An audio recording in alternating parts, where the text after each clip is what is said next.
Kevin speaking. We call it the LAX, LA Sports Mega Block. Of course, powered every day by LAX, Los Angeles International Airport, where change arrives daily. Let's get to it. Time to get in the air. We're taking off, LA.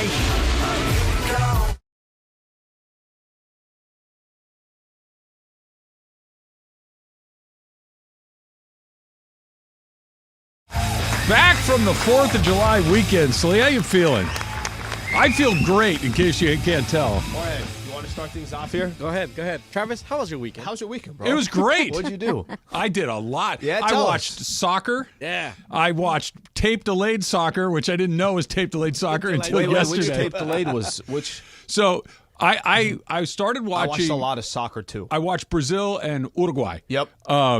On Saturday. Was it? Saturday. Yeah. Saturday. It was awesome. Boring. Loved it. There was a chippy, dirty play. I loved it. One guy nearly got a broken leg because another guy stomped his shin bone. It was exciting. So wait, you were doing more Copa. Do you do more both. Copa? Or I doing did Euro? both, and I did both Euros and Copa. Okay. And then I thought I was watching the Euros, and I was, but it was France and Portugal that I didn't know had been played a couple of days earlier or earlier in the day. Years before. Or it wasn't years. It was this year's match. Okay. Because and then I'm watching it, and Michael goes, "You know, this game's like several days old." I'm like, "Well, I do now." And so I didn't need to pay attention, but it was great. I had a wonderful 4th of July weekend. I can give you guys a little details along the way. You ready for this? Yeah. I don't say this very often. You guys know how much I like to eat. You guys know that I like to do a lot of different things. I had what might have been the greatest sandwich of my life on the 4th of July. Really? Yes. It's a little From tease for who? you. I will give it up a little bit later on. It was awesome. How was your weekend, Is that Slee? sushi? No, I had that too. I had that yesterday, as a matter of fact. It was great. How was your 4th of July weekend, Slee? Actually, to be honest, really didn't do much. Didn't drive much. My car where I parked it, by the time I took it yesterday just to move it because it was on the street. There's leaves all over it. Like opening. So you were set up at home. I was set up at home. I really didn't do much. Door opening was I had to Kind of sticky a little bit. I had to kind of open it twice. Had to use the windshield wipers just to. It's kind of really nice not to get on the roads and just enjoy a few days in good old Pasadena. Roars to you, Laura. Hi, guys. I don't know how to. I think I'm used to roaring for Emily, but Laura, are you with us all week, right? I am with you guys all week. Excellent. Emily Excellent. comes back Friday for the softball game. Okay, Yep, she's Friday. back Friday. How was your weekend, Laura? My weekend was good. I did a Who lot. cares anyway? When was the yes? Why are you such a bleep Lord, don't let hole? It feels like we're going to be in the middle of a brother and sister God. fight for the next 4 But days. that's our motto. Who cares? Right? Yeah, who cares? I don't even how have close anything you to guys throw at you. God. Good Anyways, weekend for you? Who, mine or his you. at this Yeah, point? we'll I get- don't we'll even get to know. him. Don't worry about him. We'll get to him in a Yeah, second. nobody cares about you. Anyways, no, it was eventful. It was my dad's birthday. Oh, So happy birthday. Anyway, I can turn off our mic if I want. also smack you, but there's that. Anyways, All right, yeah, carry it was good. Went to Disney for the first time in a while since I had my knee surgery, so that was fun. Okay. I learned that I can't be there for a long time. Had to be hot. You know what? It wasn't that bad. I got Really? there Breeze, around little breeze coming in. Yeah, I got there around 5 p.m. Oh, no, okay. you're good. and Yeah. oh man, we don't got to do the whole day now. You can go for a few hours and we're good. So Yeah, I need to 5 embrace p.m.'s that. Good. I like that. This is a little bit of a residue from me being a younger father when my children were much younger. Get there And at the crack. Right not when at the it opens. crack, but we would be there 10, 11 o'clock in the morning. Okay. So we weren't like waiting for the gate to swing open at 8, but we'd be there by 10 most times. And we'd go until midnight. Like we'd be there all day long. I need to embrace the 5, 6 o'clock show up, get for the dinner. fire, Exactly, dinner. fireworks, and then check out. I need to embrace that life. Okay, I think those who have the annual passes, do that. that's what they do, right? Yeah. They just figure we go whenever, we'll go when people are starting to leave. Every time, I haven't been in a while, but anytime my sister wants to go with my nieces, it's like, and I'll let them in with my pass, I'll hang out with them for a little bit. Like, you got to meet at 8 a.m., this, that. I'm like, everybody relax. Everybody just calm down. She's like, no, we got to be parked and on the tram and this. I'm like, But if you don't go it's like a lot, military. you need to set the No, whole thing. I need to you're right. embrace the idea that we can go a little bit. Yeah, no, I loved it. Like, I got there. We were there for about 3.5 hours. We didn't even make it to the fireworks show. We were like, you good? You good? We good? We shopped. We ate. We people watched, which I What do think you is... buy? What do you shop for? Oh, my God. So I spent a little too much money. But we'll Uh-oh. talk about that later. Mouse ears? No. I have way too many mouse ears. But no, it wasn't. It was jewelry. Oh, okay. Yeah. Expensive jewelry or fun jewelry? Fun jewelry, I Okay. think. Yeah. All right. I like that. Buenos dias, Jorge. Hey, buenos dias. How was your weekend? No le Good. importa. Watch soccer. Watch soccer, but I also went to Disneyland. I took my cousin. He's 14.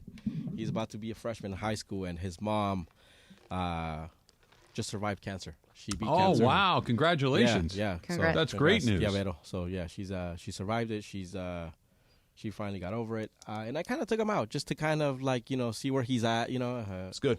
And we hung out, just me and him, nobody else. Brenda was like, "Hey, I'm just gonna hang out with this kid," and I got to talk to him and Nice. see how he was feeling, and we did all the rides. We got there like around 5, and by 12:30, he's like, "Dude, I'm done. Let's get I'm outta like, here." Yeah. So it's funny because he's got money, and then I gotta tax him. Like, hey man, like.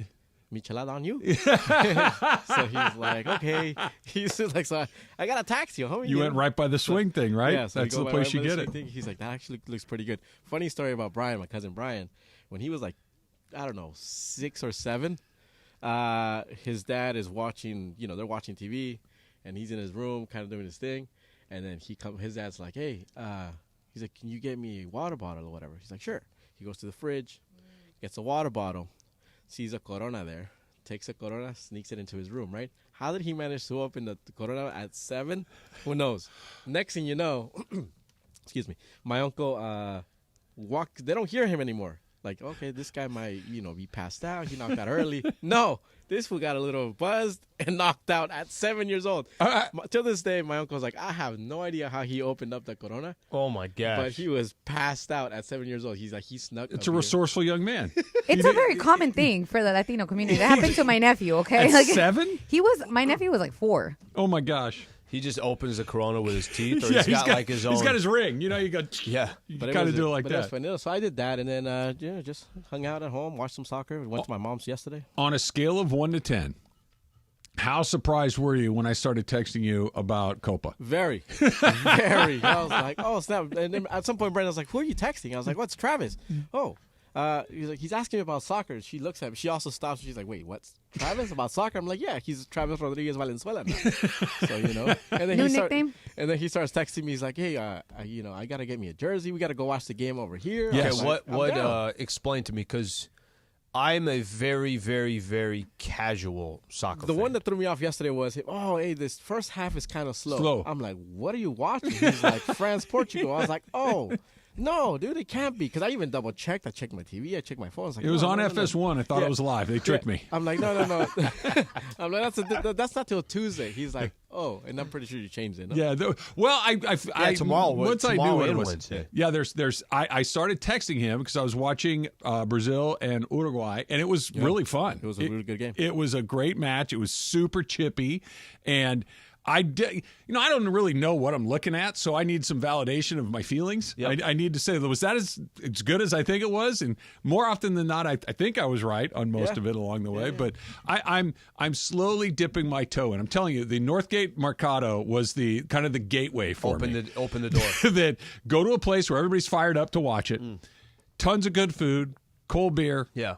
Kind of a good jump off point. That's where That's it a was. good setup. It wasn't bad at all. Yeah, tomorrow during our show, we got Spain, France. Is that during our show? Mm-hmm. What are we eating? What are we eating? Yeah. No, I think it's noon. It's a big time. It's a big sporting event. We need to eat something while it's going on. If they would have just hurried up and moved up our show now, We'd be done. We'd be done. I will say off. this: the soccer is the best part about it. Hour and a half, hour 45 minutes. We're done. yeah, no, it's over. We're Yeah, done. and there's a clock right there. There is no. We can catch second half at the Yard House or Saca la Bolsita if you want. Oh, Yeah, that's a good Second idea. half. okay. That's a good idea. We'll see. Okay. I got a 12-miler in on Saturday morning. What are you talking about? Up the hill, top No, of the you world, top of the world. 12 miles. 12 miles, about 2 hours, 2:10 up, and about an hour and 20 back. Yeah, Where'd you go? Laguna Canyon, top of the world. Wow. Yep, and I do not feel great today. I Did you tried. walk yesterday? I did because I attempted to try to get it out of the way by being active the day after, and I did a 6-miler yesterday, and I'm like, okay, I feel pretty good. And then today I fell up, and I feel like I got hit in the legs with baseball bats. So that was the my world hike, Laguna Beach. Yeah, it was good. It was foggy, so you couldn't really see. Usually when you get up there, you panoramic ocean, like 180 degree ocean view, and it was socked in. You couldn't see 30 feet out into the Have horizon. you ever done that specific hike before? No, it's the first time. Oh. I'd gone once before, and I didn't know how close I was. I'm Yeah. like, okay, I've been walking for 2 hours. I'm turning around. I'm going back. I need to walk like another 10 minutes to get to this thing, and I didn't know how close I was. Did you ask? I looked at a map. I got home. I'm like, I wonder how close I was. And I'm like, seriously? Like another 10 minutes and I would have been there? Yeah, so I went and did it. I went and did it on Saturday morning. And I got up at 6, was on the trail by 6:30, home before that's impressive. 10 or Yeah. so. It was Nice. great because it was going to be When 150 the Cam degrees. brothers were basically saying, hey, what an accomplishment. All Trav does is walk back and forth. You Yep. could add this to your list. Because because this was a real hike. So I'm coming back down. So you kind of go up one way. It's not super steep. It's just really long, and there's a couple of steep spots. But you can get down a lot quicker. But it's super, super steep. I'm like, oh, I can go down steep. Oh, hell no. It's sheer rock things. Guys are going down their jeez. bikes at 100 miles an hour on this thing. I'm jumping out of the way. I was an obstacle, Slee. I would have been better off going the long way around. Speaking of the Cambros, on Friday, Emily came in. She's like, I lost trivia by one question, and it was the wrong picture up there from the wrong movie. So I gave them the movie, and then the Cambros kind of sit back, and they're like, you know what, Emily, you have till 11 to let everything out, and then at 11, you got to be positive about everything. And she's like, done, and they let her go. For Did she do it? Oh, she did it. I'm impressed. She went a whole hour just I'm complaining impressed. about traffic, about her neighbors, about Well, air no, fryers, that part I'm about not everything. surprised about. Impossible after that, she didn't complain. No, she tried. Wow. No, Al's right. No, impossible. Yeah. Impossible. A tweet didn't come in, or somebody, or one of doesn't- us said something. It doesn't It's take impossible. much. It doesn't take much. But when If it you was just say going, you wore flip flops, she's gonna but hallucinate. when it was going that way, Andy would step in. He's like, Emily, we said 11 o'clock. It's 11:15. We got to stop. She's like, okay, you're right. And then she would kind of tell me. That's awesome. She will be back on Friday, you said? Right, Lauren? yeah. She will be there for the softball I'm game. sure she will have multiple grievances by the time that she returns Something on back an for it. airplane. Something on an airplane, something that her family or a it already family happened. adjacent member did. That already happened. Her sister ordered an air fryer to the house where they're staying at. She's like, can you believe it? She ordered an air fryer. So as soon as we land there, the air fryer is already there. That's a commitment to air frying. That's why For she's sure. DTF. Yeah, exactly. Down to fry. Those are amazing, by the way. They're the I love best. my air Amazing, fryer. but My You steak. could go a week without one. yeah, she really I cares can't. about her air fryer. Yes, you could. No, I cook my steak in the air fryer. That's you fine. I understand that you I like can that. cook, fool. Yes, I can. No, I know you can. No, not you. But This one. What I'm saying is, if you went on a vacation, Yeah. and you arrived at the destination, and there was not an You're air at a fryer hotel. there, Yeah, you're at a Okay, hotel. yeah, you'd be I like, get you. oh You're yeah, fine. I'll just use whatever's No here. problem. No, I'm gonna order Stove, in. Uber oven, Eats. What are we grill, doing? microwave, stovetop. Like there's Eat out. Exactly. You eat out. Yeah. That's what you do. It's a lot of there's a lot of ways to work your way around that. Bronny James made his NBA Summer League debut, sort of. Yeah. And guess what? Everybody's talking about it. That's next. It's Trav and Slee, 710 ESPN.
All right, so I just got this email.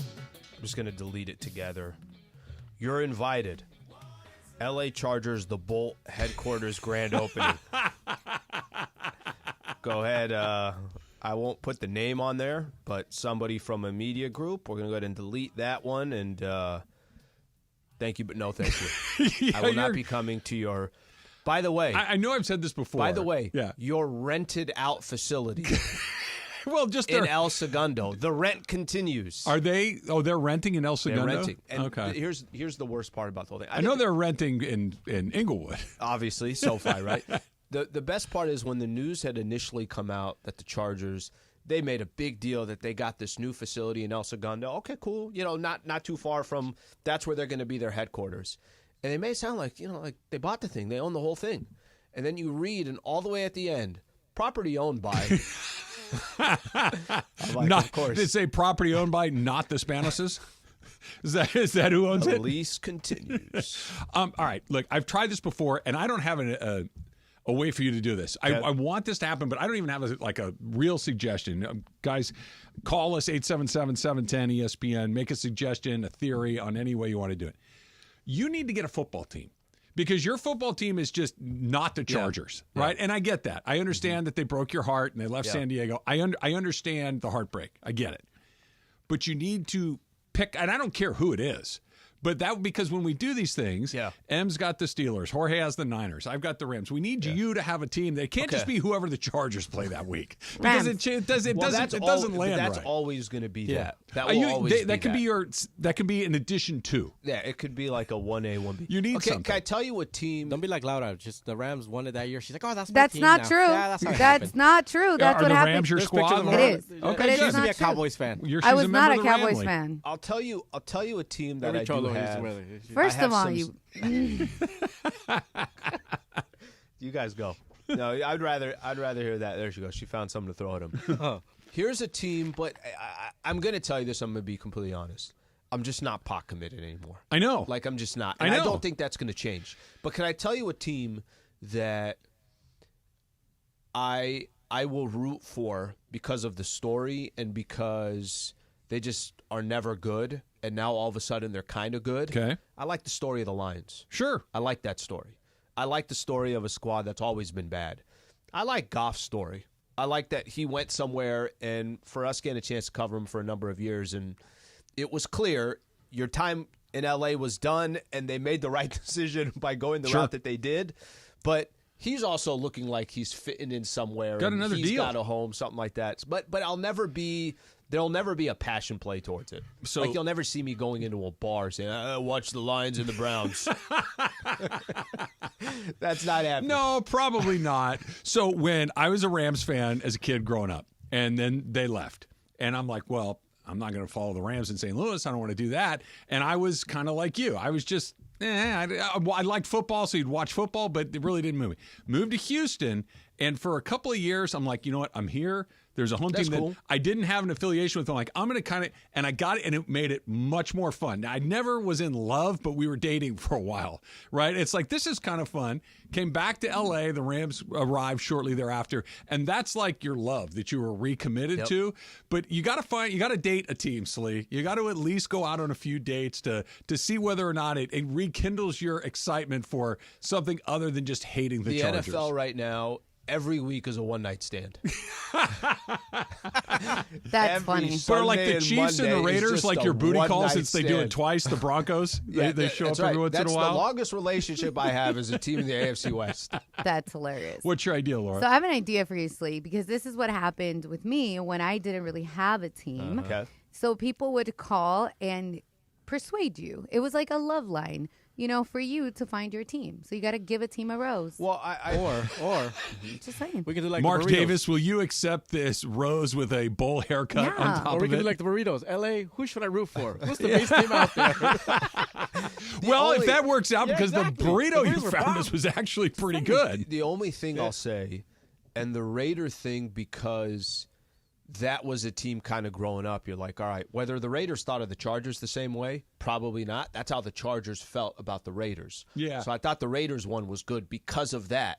But then, again, it's tough to be – I just know I'm not going to be pot committed. Yeah, gonna be not with the popular. Raiders. Just in general. just, Even if I tried with the Raiders, it's yeah. I just can't get up for a Raiders Broncos game. I get it. You got. Sometimes you just got to fake it till you make it, Slee. You got to fake it till you make it. So then all of a sudden, having the Raider shoulder spike Darth Vader helmet thing won't feel so weird. You're like, these are my folks. I'm a soccer fan. Everything's changed. Yeah. For the next weekend. Canada.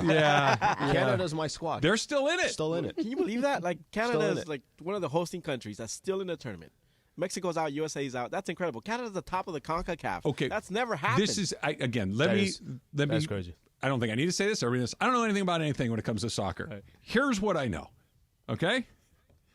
We have a lot more people in this country than they have in Canada. I'm just talking people, right? There are more people in the U.S. than there are in Canada. The population of the United States is roughly 350 million. Mm-hmm. I don't know what Canada's is, but I know it's not 350 million. What the hell? When we did our Canadian draft, number one off the board should have been Canadian soccer. How can they, like, if they beat us in hockey, I get it. It's their game. It's, they play it. Every kid growing up plays soccer or it's hockey. I get it. I get that we don't do it. Half the country in the United States, it's covered in sun all year. There's no ice. You don't play hockey. Canada's covered in ice for 11 months of the year. You play hockey. I get it. Yep. How are they better at us than soccer? That doesn't make any sense to me. Well, no, better at us. Better tacos than Mexico? No like, what do we got? Better than the United States in soccer is like, that means nothing. The fact that they're playing other South American countries, like that to me is more impressive. But the fact that they're better than the USA, you're right. We are so bad. You're right. We stink. They're bad. But I'm just talking, if you said, okay, here are 350 million people. Can we find 25 guys that are good at this? That doesn't seem like a big ask to me. Doesn't. That's fair. 25. Take all your football guys. Mm-hmm. Take all your basketball, your baseball, your hockey. Take them all. Yep. There have to be 25 guys left that can put together a good team. You know how they say, oh, the game is evolving, the game has changed. This is the example of that. When have you seen Canada, lead the CONCACAF? Never. In basketball, you see the same thing. European teams or European players come out here. They change the thing. They change Canada, the game. bro. They're known for soccer. That's what I'm saying. The maple syrup. That's known for soccer. That's a flower, remember? That's right. yeah, the leaf. That's my thing. She was so mad when I mentioned that she got the flower thing. By the way, I should have gotten it this weekend. It was so good. I saw. Where did I see? I saw it on a menu somewhere. Anyway, it'll come back to me. It wasn't at my Albertsons, which they get my sushi and everything else. What was the lady's name again? The checker? Yeah. Melanie. Yeah. I look for her every time. Now we're friends. You did get a Coke, though. I got a Mexican Coke yesterday. So jealous. Oh. It was the ultimate impulse buy. Right, I'm checking out with all my stuff. You have the little refrigerators at the end. I see it in there. I'm like, yeah, I'm getting that. And it was as good as. So you got to try all the Mexican soda. The Sprite tastes different. Too. It does. Does it? Yeah. I'm not a huge fan of that to begin with. It's so good, though. No, but trust me. Once you try all the Sprite, I didn't know Mexican Squirt. That too. That one too. But it has to be the glass bottle. Yeah, the big tall. Once you go back to the mercado, there's that big fridge. In front I hate you guys right now. In front of the quesabirria places. Oh, the quesabirria tacos, bro. What are we So is there like a Mexican Mountain Dew, Dr. Pepper, all of them? No. It's just the Fanta, the Tamarindo, Jarritos. the Jarritos, the yeah. Mexican Coke, the Sprite, the Squirt. Lime Jarritos and with then your the apple one. carnitas. The apple one, Sidral. Oh, I've never tried that. Is that good? Good, I'll bring you one man. tomorrow. Yeah. Okay. Oh, Yeah. that's good All stuff. right. I'm so jealous because I don't drink soda. I haven't drank soda in 8 years, and I was telling Trav, it was so hot this weekend that all I saw was like that tall can dripping like a little bit. I'm like, oh my God. Hard to beat. So good, and I wanted it so bad. It's hard to beat. Yeah, it's pretty good. Bronny made his debut in the San Francisco portion of the Summer League. They'll go to Vegas next. It's called the Cali Classic, which not that includes, classic. which includes it's the California Classic. Yes. Which includes the Lakers. Yes. The Kings. Yes. The Warriors. Yes. And the Miami Heat. Sure. It's sunny in Miami. Maybe it's the sunny Classic. Clippers. Do I get in this or They're good. Okay. And you see where Kawhi Leonard's like, yeah, I don't think the Clippers are worried about me playing with Team USA. I'm like, bro, trust me, they are. Oh, yeah, how could they not? Trust me, they are worried about it. You mentioned, you and I were kind of on the opposite ends of the LeBron James Jr. pick. I was kind of 55th pick. The guy's not going to make the team anyway, whoever you pick. So what harm is it? If it makes LeBron happy, do it. You're like, why not just take a shot? The franchise is over. Right. Sell the team. He played a little bit. It was underwhelming. and then did not play yesterday. And the "We Want Bronny" chants coming from the Chase Center crowd in San Francisco. LeBron James interviewed by Dave McMenamin over the weekend, talking about Bronny James along the way. This is the circus that you were talking about, isn't it? All of the different elements of this to varying degrees, but everything we've talked about so far is about the 55th player selected in the draft. I understand it's July, so that too. I get it. And maybe I think one of the points that you've made was, okay, Al, in the beginning it will be like this, but over time it's going to kind of go away. But if I gave you Saturday, Sunday, and starting Monday, what some of the main headlines on ESPN are, we could do it when we come back, but you could not churn basically or go on ESPN without finding some kind of information about Bronny and that Canada is a pretty good soccer team. And there's one person in particular who seems to be driving this conversation way more than they need to. That's coming up next. It's Trav and Slee. Laura's in the house for Emily today and all week. That's coming up next. It's Trav and Slee, 710 ESPN. Did you see it when you came in this morning, Slee? The beautiful Rotolo Chevrolet Silverado. We all saw you saw the black wheels, right? I got the one with the black wheels right now. It's pretty nice. I'm just saying, if you've been thinking about, I got to go check out those Silverados. I got to go check out any of the Chevy line of cars and trucks. You got to go to Rotolo Chevrolet. It's in Fontana. It's right off the 210 freeway. You cannot miss it. It is the sea of Silverados. And when you get there, you're going to find an unbelievable selection. You're going to find unbelievable pricing. But what you're only going to find at Rotolo Chevrolet is customer service that is second to none. 12 years in a row, Dealer of the Year. That's like MVP, All-Star Games, World Series championship, whatever it is, 12 years in a row. And you do it by just nailing the fundamentals, treating people with respect, transparency, courteous, right? The entire process at Rotolo is going to make you feel great about your purchase. So if you've been thinking about it, go on out to the lot in Fontana. Again, right off the 210 freeway, Sierra Avenue exit, and go see for yourself what all the fun's about. And if it's a little bit further than you'd like to go online, rotolochevy.com, ROTOLO, rotolochevy.com, and make sure that you let them know that Travis sent you in. You never. All right, first day, spring training for Michael Funches. Team Sliwa is taking down Team Mason. In Ireland, you're going to lose $100,000 mythical money. Because look at this machine. He's ready.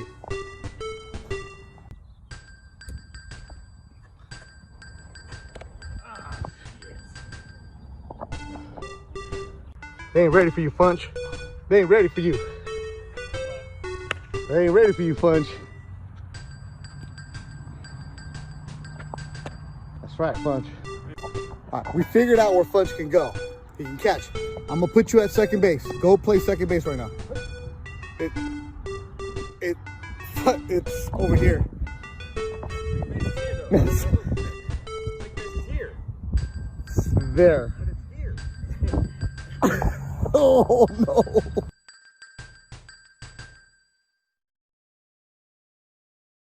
Hey, it's Travis and the great folks at Rotolo Chevrolet and Capozio Buick GMC are giving you the chance to once again nominate an all-star student from your community. So if you're a parent, friend, teacher, coach, or anyone else who knows an all-star in the classroom, the community, and the field, nominate your student at ESPNLA.com and they could win $500. 5 students will be chosen and invited to All-Star Friday night to meet the 710 family and a chance to join the play-by-play team. Thanks to Rotolo Chevrolet and Capozio Buick GMC. Come see what all the fun's about. Catches up with you. Brought to you by NHTSA. Temps are heating up, and so are the ticket deals this summer with Vivid Seats. Whether it's scoring tickets for a night out at the ballpark or witnessing the rising stars of women's basketball, Vivid Seats has you covered. With a robust rewards program and wide selection of tickets, Vivid Seats makes it easy to score great deals on great seats with a 100% buyer guarantee, giving you the peace of mind for the ultimate fan experience. Just visit vividseats.com or download the app today. Vivid Seats, the official ticketing partner of ESPN. It's Travis Rogers, Alan Sliwa. Day has the same person dropped off food at your house twice in one day. I don't. Great question. Travis and Sliwa on 710 ESPN. Has this ever happened to any of you guys? Twice. 3 times. When I was coming back from the hike on Saturday morning, And there's a lot of people out there. It's not like it's you will see a person every 5 minutes, and that's a long gap if you go 5 minutes. Usually it's much shorter. For those who don't know, Trav hiked the Oregon Trail over the weekend. Close to it. Hey, that's a hard trail. I'm just saying. I was 114 miles. I was on one of the trails. It was pretty steep, and I found that I was by myself for a solid 8 or 9 minutes. Okay, and you can hear voices. So it can, but anyway, I wasn't alone. Okay. But I realized if I fall here, I'm not in a place where anybody's going to be able to help me out of here. Like I'm sure the firefighters know it, but I'm thinking if I twisted or broke my leg, like I'm in here for a while. Yeah. Have you ever had that? I am way far. Like I am not in a place. If you're walking down the street and you twist your ankle, paramedics roll up. They take care of you. Did that ever cross your mind? Like, hey, I'm in a spot here where something bad happened. I'm not going to get saved anytime soon. I've had that before, but here's the difference. Where you were on a trail, eventually somebody's going to come, but it's what's the trail look like? And you're talking about the incline, decline, all that. They're basically going to roll you down until you get to the bottom and then figure it out from there. Not airlift you, roll you. No, they're just going to roll. Tuck your head between your knees, and here's a helmet, and we'll see you at the bottom. Pick up some momentum. Wow.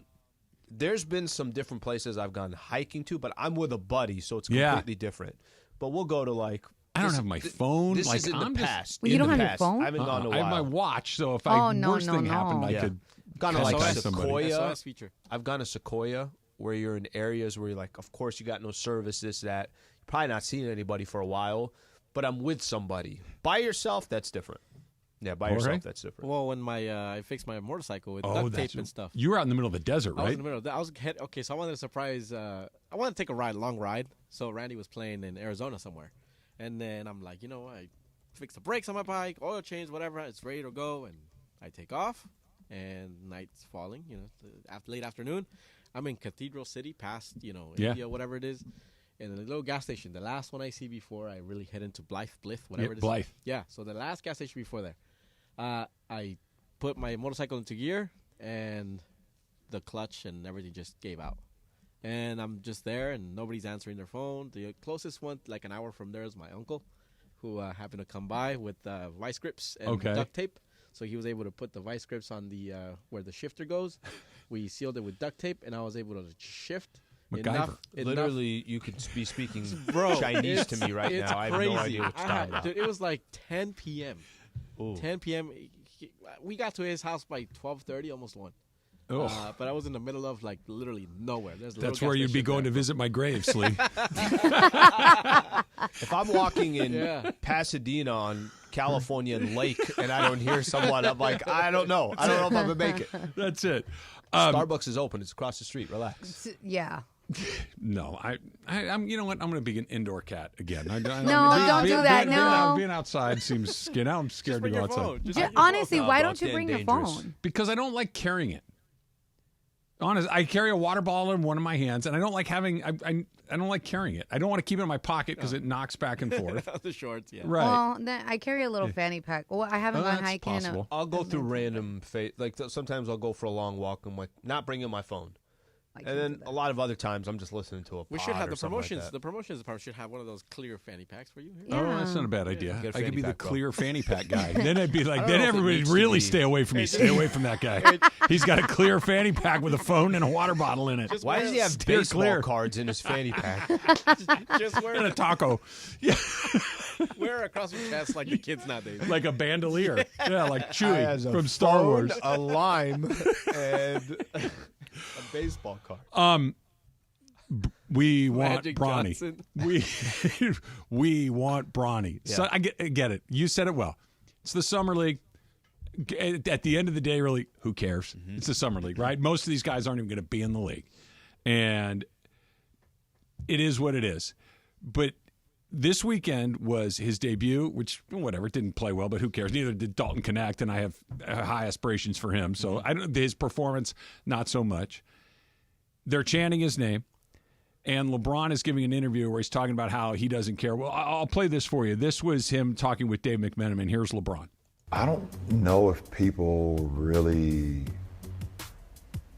understand Bronny. He doesn't care. I actually cared a little bit when I came in. I wanted people to like me and some of the things that people were saying about me, it kind of bothered me early on in my career. I let it get to me. Bronny doesn't give a He doesn't. Bronny plays, he works his tail off. When he's done, he goes home and plays his video game. He does not care about nobody. He doesn't even listen to that stuff. He's like the complete opposite of his dad. Maybe it's me, Okay. but I really think LeBron needs to stop talking about Bronny. Just let Bronny play. Let him be a really good player in the league. Let him struggle in the summer league. Let him come into camp and thrive. Let him come into camp and maybe struggle a little bit to find his way.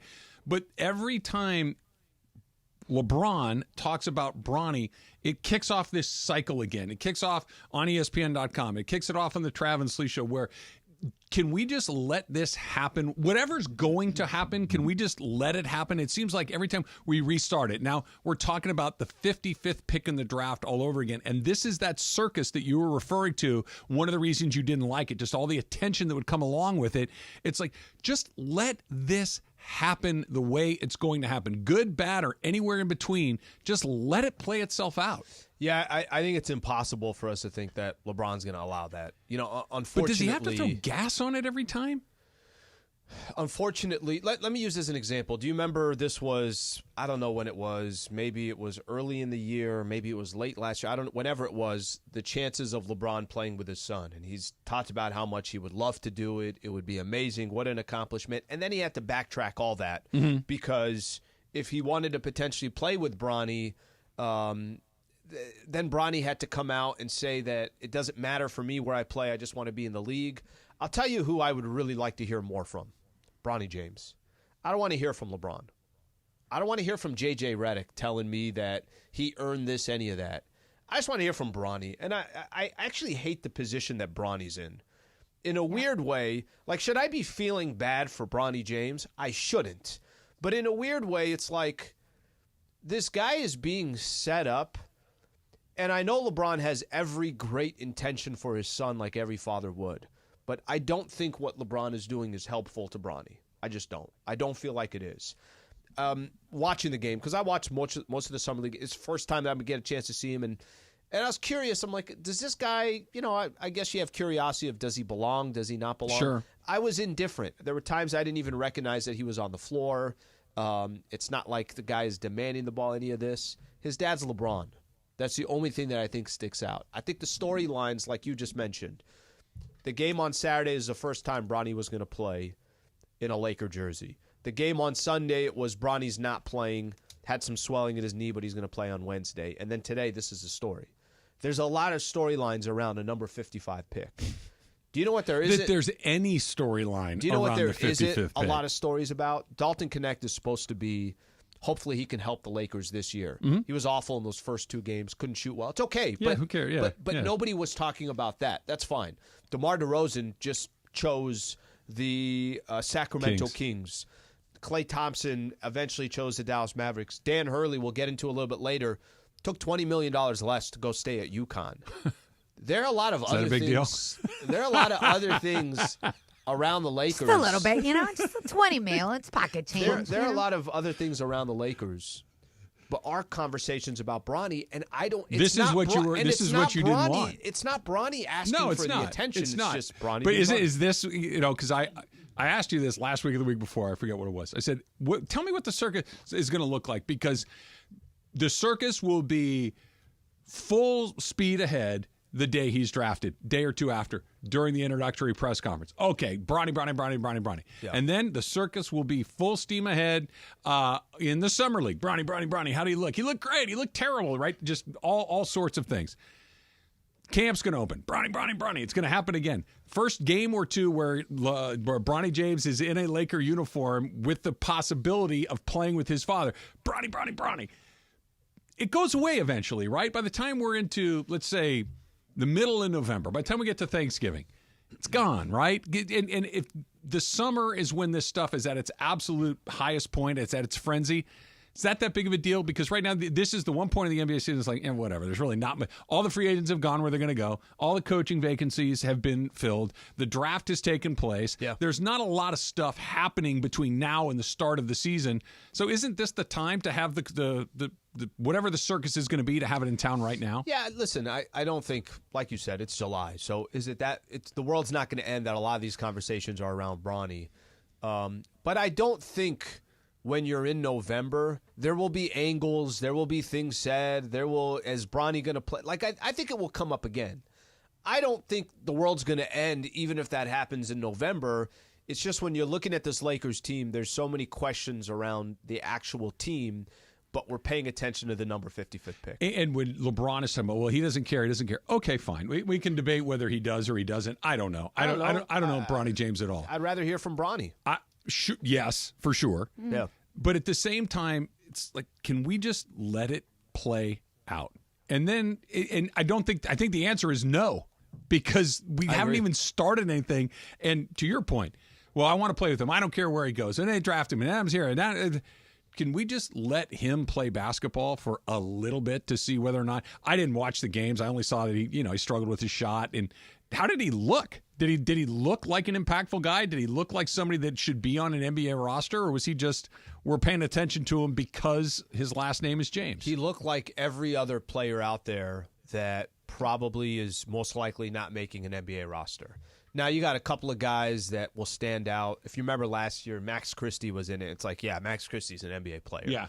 But him not looking all that great in a summer league game unusual. Doesn't mean anything. Right. It's not unusual, like you just mentioned.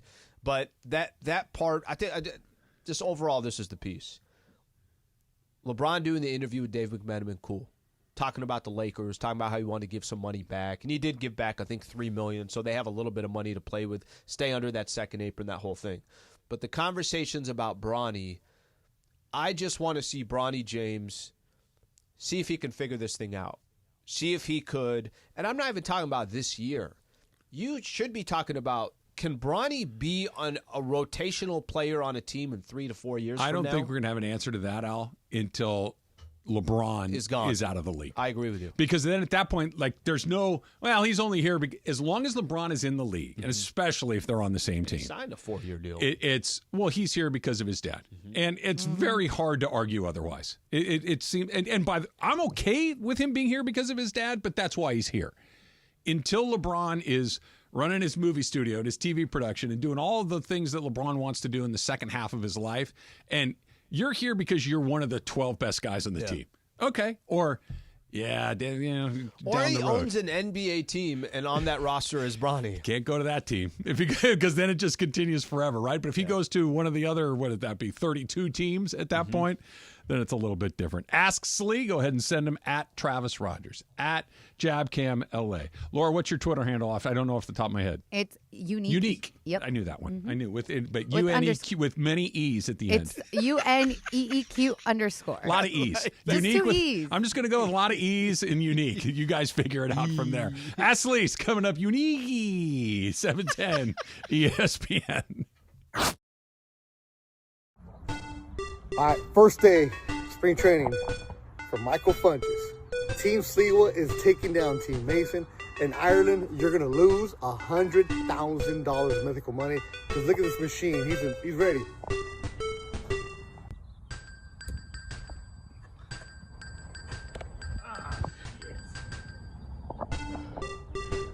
They ain't ready for you, Funch. They ain't ready for you. They ain't ready for you, Funch. That's right, Funch. All right, we figured out where Funch can go. He can catch.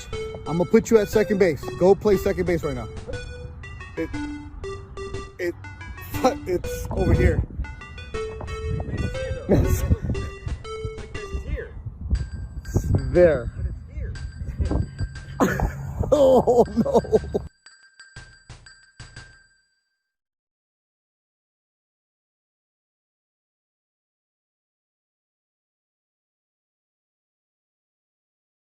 Institute. I'm often asked about people who suffer their first back injury, think they've pulled a muscle in their back, and they don't stretch enough as far as their back is concerned.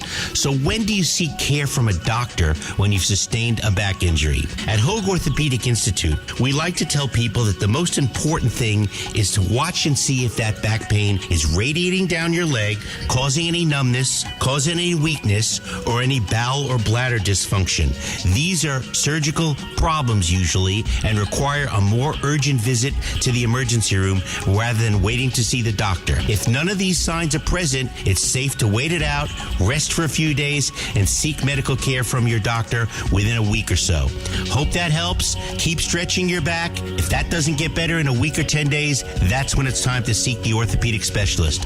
Hope this keeps you on the field, and keep listening. We'll be back soon. Keep listening for more on the road to recovery right here on 710 ESPN. Accident or injury, call Jacob and Bronny. Call Jacob. Hey, it's Mace. Let's talk about trust and respect. Respect is a word that follows Jacob and Bronny everywhere he goes. Over 27 years, Jacob has built a legacy of trust and respect. The insurance companies and attorneys respect your case when they see Jacob's name on it. After an accident, you can trust Jacob. Your case will get the respect it deserves. So call Jacob, 844-24-JACOB, or go to calljacob.com. That's calljacob.com. Call Jacob. People are going to want to see you fall when you get to the top. 3 stars, 1 season, changing history. Cardoso for 3. Banks it! To plan these environments, this is what we work for. We fought so hard all season long. You could not have scripted a better ending to this magical women's college season. Kiki Rice, Camila Cardoso, and Caitlin Clark. ESPN Plus Original presents Full Court Press, presented by State Farm. Stream now on ESPN Plus. This show is sponsored by BetterHelp. How often do you compare yourself to others? It's easy to envy friends' lives on social media when you only see the good parts. But comparison is the thief of joy. Online therapy helps you focus on what you want, not what others have. Because your best life is better than the idea of someone else's. Visit betterhelp.com/Carlin today to get 10% off your first month. It's Travis Rogers, Alan Sliwa. Travis and Sliwa. But do you think it's the right move? Do you think it's the right strategy? No. Live from LA Live on 710 ESPN. And it is Travis and Sliwa. It's time, like we do every Monday, Wednesday, Friday at 10:45. Let's get to it. Ask Slee right now. 710 ESPN. That's the phone number if you'd like to ask Slee on the phone. 877-710-3776. Of course, you can send them to Unique with multiple E's. You can send them to JabCamLA, or you can send them to me at Travis Rogers. By the way, on Twitter. Real quick, the tweets being sent out of you getting I don't like those. Picked up from your trail like those. Is the funniest thing I've ever You know seen. why I don't like that the most? Because that one with the helicopter, Yep. that looks exactly where I was. That That really looked happened. very close. That really happened. There's somebody rescuing somebody. It's a helicopter, and then all of a sudden, the stretcher that it's on just starts spinning like crazy. Yeah, I don't want to do Carnival ride. Can you imagine that? All of a sudden, that basket starts going like a no thank you. Daniel Tapia writes, what is more annoying? The neighbors still lighting fireworks or the neighbors still partying or playing horrible music late at night? I think there's a right answer here. Okay, I'll tell you, and this will be more personal experience. To me, it's more annoying. The music is more annoying. I'll tell you why the music's more annoying. Because the fireworks are typically, I get it, you kind of get a free pass. Let's use this. If you heard fireworks on Wednesday, Thursday, Friday, Saturday, or Sunday, okay, well, you heard them because we're in the range of 4th of July. When I hear bad music and really, really loud music, and it's August, or it's September, or it doesn't matter the time of the year, that to me is more annoying. And it's only more annoying for one reason.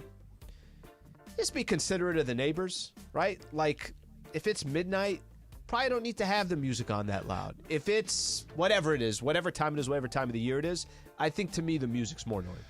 I'm going to go the other way for a simple reason. The music's loud. It's too late. But it's just kind of there at some point. It's just this. But if it's midnight and the night is relatively quiet, and then all of a sudden it sounds like there's World War III in your backyard. That's deeply upsetting. The music you can kind of sort of tune out because it's just basically the same level.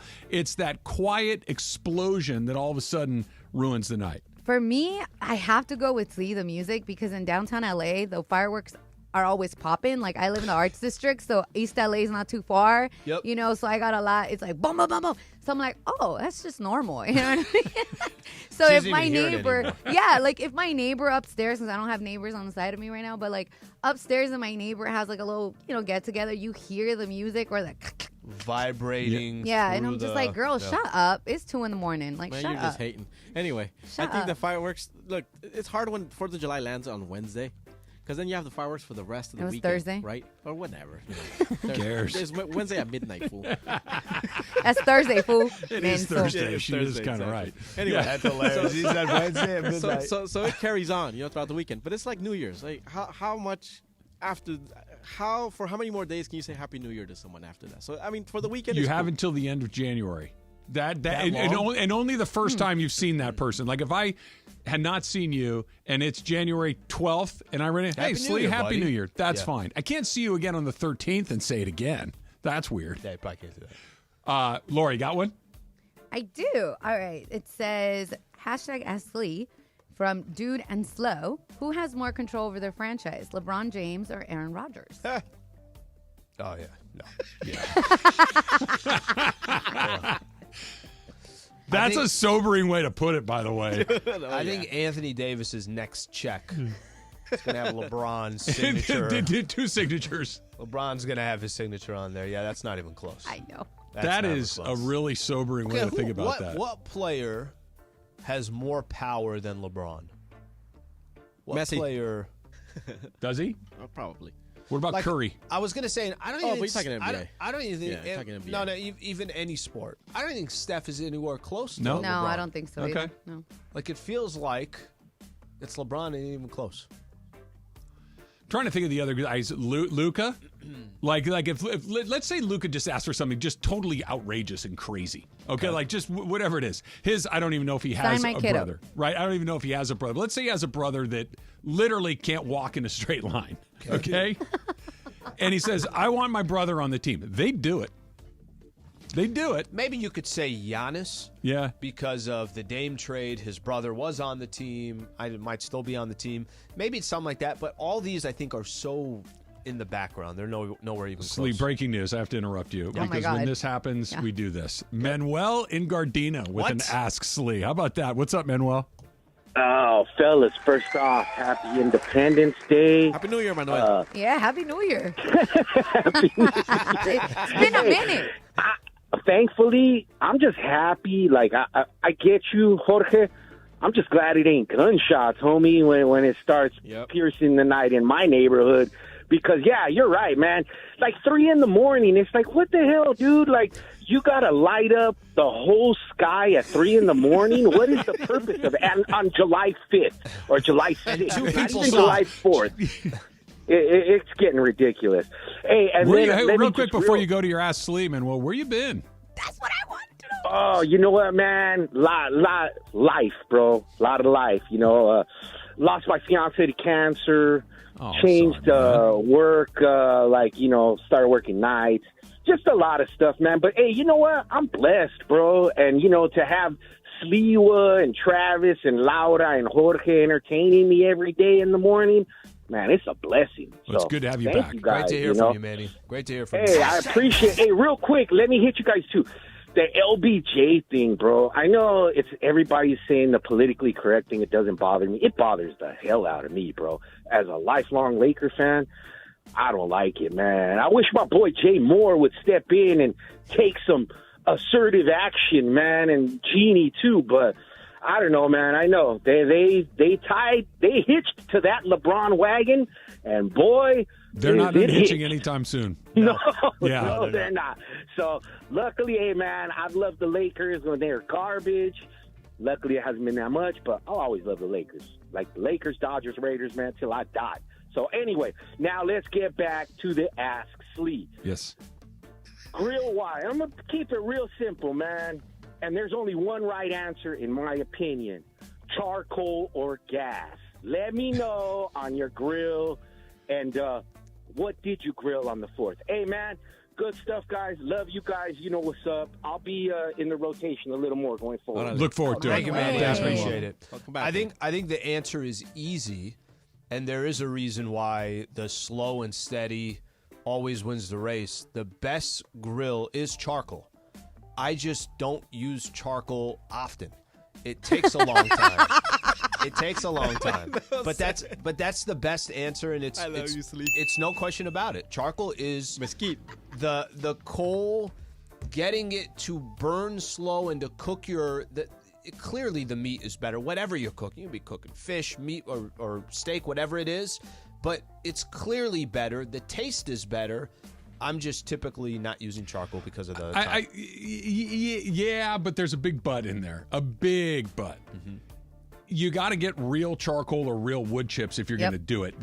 Those bricks that you get at like the liquor store, your food tastes like Chevron, right? Like the whole thing tastes like oil and chemicals and gas. It doesn't taste. Whereas propane, gas. Imparts no flavor. It's just heat, right? There's no smoke other than what drips down. It doesn't go. But you get the right meat. You get the season where if you use the charcoal and stuff, it does impart a flavor that sometimes can be a little unpleasant. Do you typically use gas? Yeah, it's the gas grill at home. Yeah, I don't even like charcoal grills unless you're traveling. Like I don't see a ton of that in the backyard anymore. Mesquite. Yeah, Jorge, you got one? Yeah. Big E wants to know when you were in elementary school and you needed a book cover, did you buy them at Scholastic Book Fair, or did you use that brown paper bag of the sports section of the newspaper? Awesome. The brown paper bag. Oh, yeah. 100%. Oh, yeah. And you would write math on there, right? Damn, right. That's so funny. And you could doodle on it. I haven't thought about that in so long. I was always awful at covering the books. You know, some people were like perfect, like the corners were perfect. Yeah, this was perfect. Yeah, mine was. Mine was pretty tight. I'm not gonna lie. I like the little stretchy ones. Remember they got the little stretchy. The little like the nylon one. I feel like that was after us. Yeah. I feel like that was after us. My kids had the nylon ones. Yeah. But the grocery bag, you cut it, you fold it, you make the little slide it right in there. Yep. Not a bad way to do it. on the outside. Yeah. Darren, I would always the Pioneer Bread Man. Like you try to center him right in the middle of the bag. It's a great way to do it. There was a supermarket in El Cajon that's still there. Kalen's. See? Kalen, and it was just Kalen's all over my thing. One more. Darren Pollock writes, if you could teach Trav to do one thing that Rookie does, what would it be and why?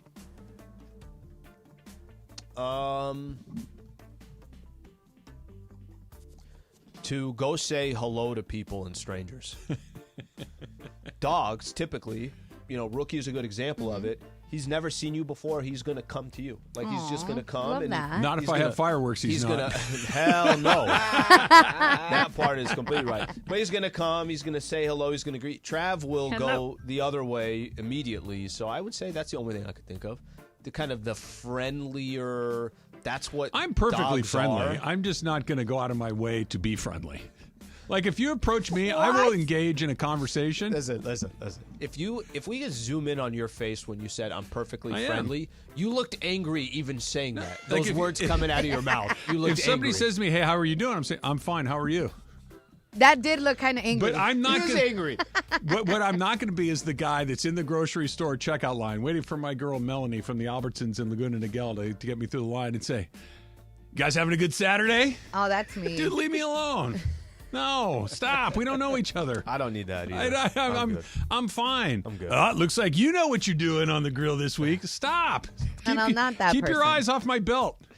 You know those are 3 for $1. Oh my God, is that the worst? Hey, you know that the off-brand one's $1 cheaper. Yeah, if I wanted that, I would have bought that. Stop. Keep your eyes off of my cart. Was that a good one to pick? The friendly? Yeah, that was a good one. That was a good one.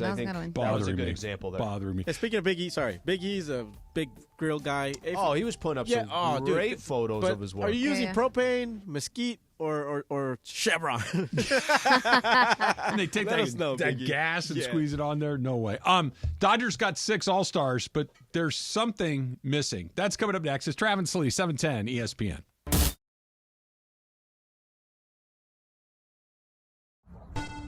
All right, first day, spring training for Michael Funches. Team Sliwa is taking down Team Mason, In Ireland, you're going to lose $100,000 medical money. Because look at this machine. He's ready.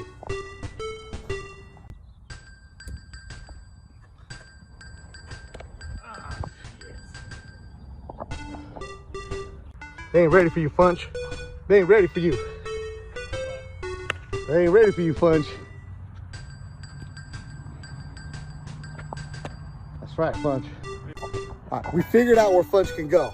He can catch. I'm gonna put you at second base. Go play second base right now. It's over here. It's here. It's there. But it's here. Oh no.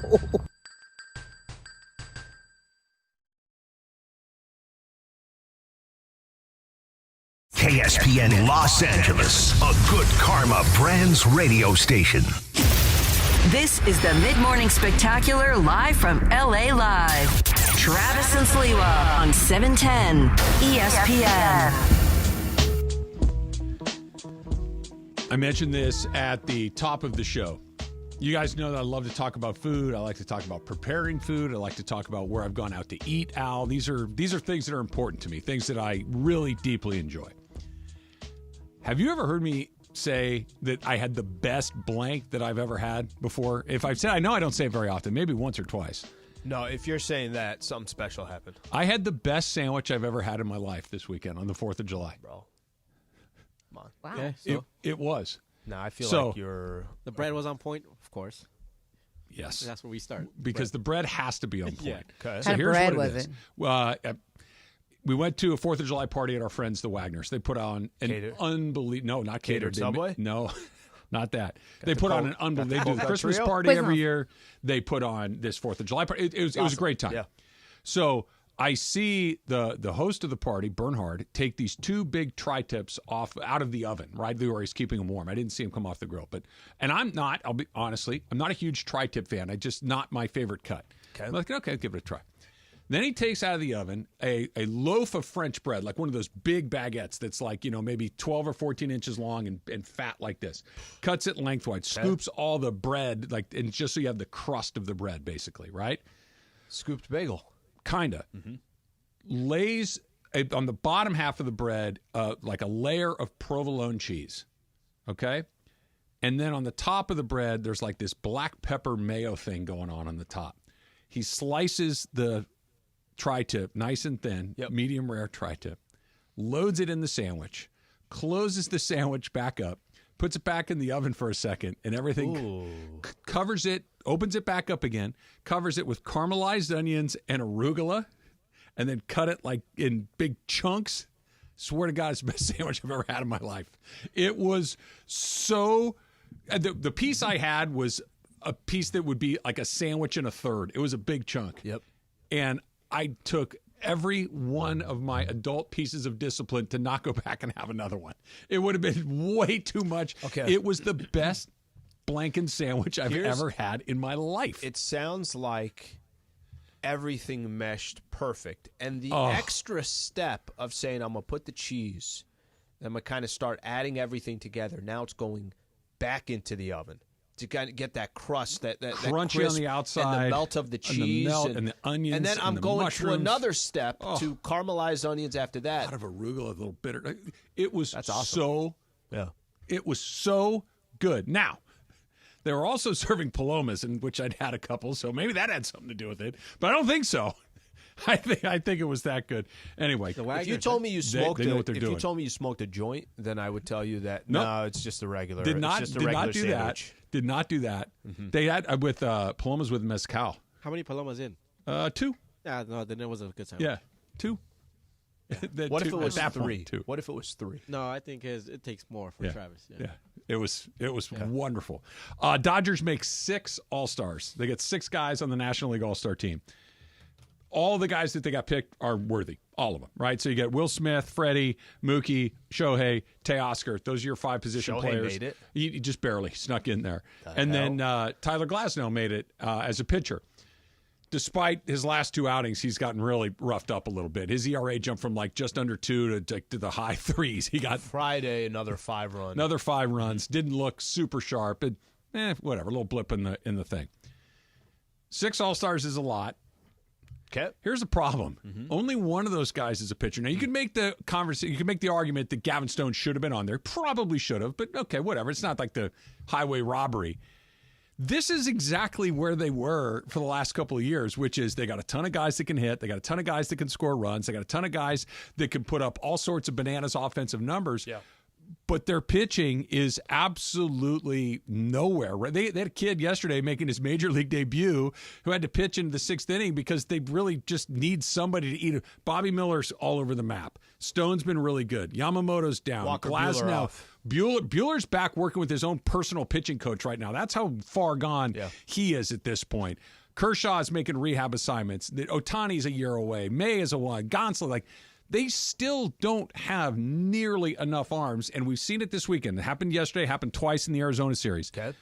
They either score 9 runs or 2. They're super boom and bust. They hit a ton of home runs, and when they're cranked up, forget about it. They're going to beat anybody.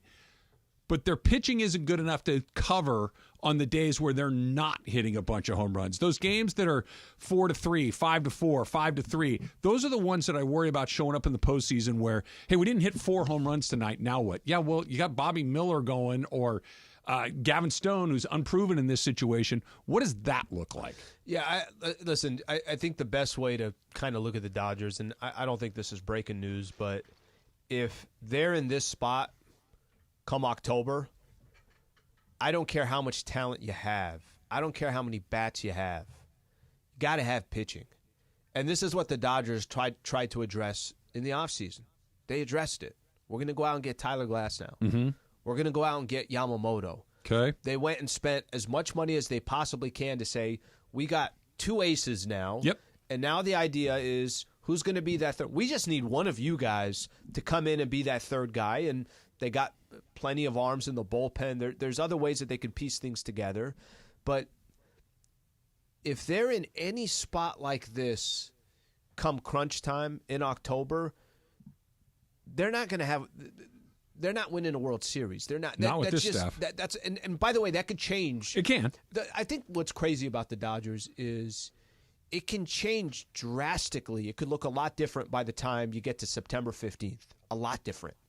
But this is what you're depending on. You're depending on Bobby Miller's going to figure it out. Maybe. You're depending on Clayton Kershaw, who I think before the season started was like, it's not a big deal whether this guy can come back you get or not. is gravy. Yeah, it's the luxury or necessity, and now all of a sudden he's becoming a necessity when I don't think you could have walked into a season asking Clayton Kershaw to be a necessity. I'm very curious to see how the rest of the season goes because I know what the expectations are is you better win a World Series. Sure. If you don't have arms, you're not winning a World Series. It's almost impossible. Look at it this way. You're right. There's 2.5 months of the season left. There's tons of time. There's guys guys can get healthy, and you can make moves. There's guys to get better. Okay, cool.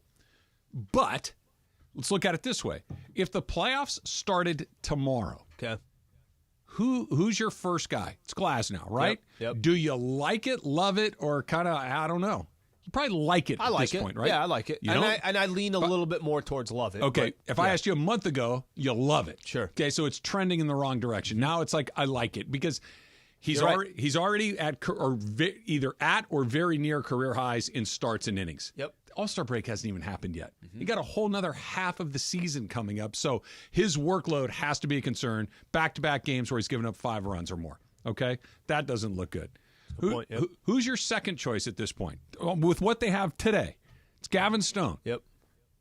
Okay? You'll love that in Game 2 of a playoff series? No, he's unproven. He might pitch great, but I don't know. I don't know what I'm going to get from him in that moment. It's Gonsolin in his first opportunity. It's Who knows? It's Bobby Miller in his first opportunity.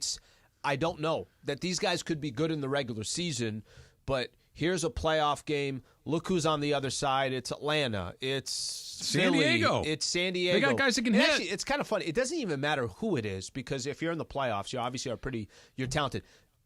We talked about this a little bit earlier, and I'll go back to it. If that's your 1-2, I'm sorry, brother. I just don't think it's Who's happening. your 3? James Paxton? The funny thing is, I don't even think you have to go to your 3. But that's my point. Paxton's next. Okay, I think we all know what that is. And then after that, it is a complete, we'll figure it out from there. Miller is it's kind of all over the place since he's come back. He's looked good at times. He has not looked good at times. Kershaw went from what you said, a luxury. Hey, look, if we get Kershaw back at the end, he could be the 4th or 5th guy. Awesome. Now it's like, hey, we might need that guy. Yamamoto, best case scenarios, coming back after missing a month or more, maybe a lot more. And what's that going to look like coming off of a sore shoulder and trying to ramp back up all over again? Walker Buehler at this point, you almost can't count on at all because he hasn't been anywhere. Yeah. So you make a trade, okay, whether it's Crochet from the White Sox or whatever else. Okay, now he's your 2. He's a good pitcher. He hadn't pitched in a game like this before. He's an unknown commodity.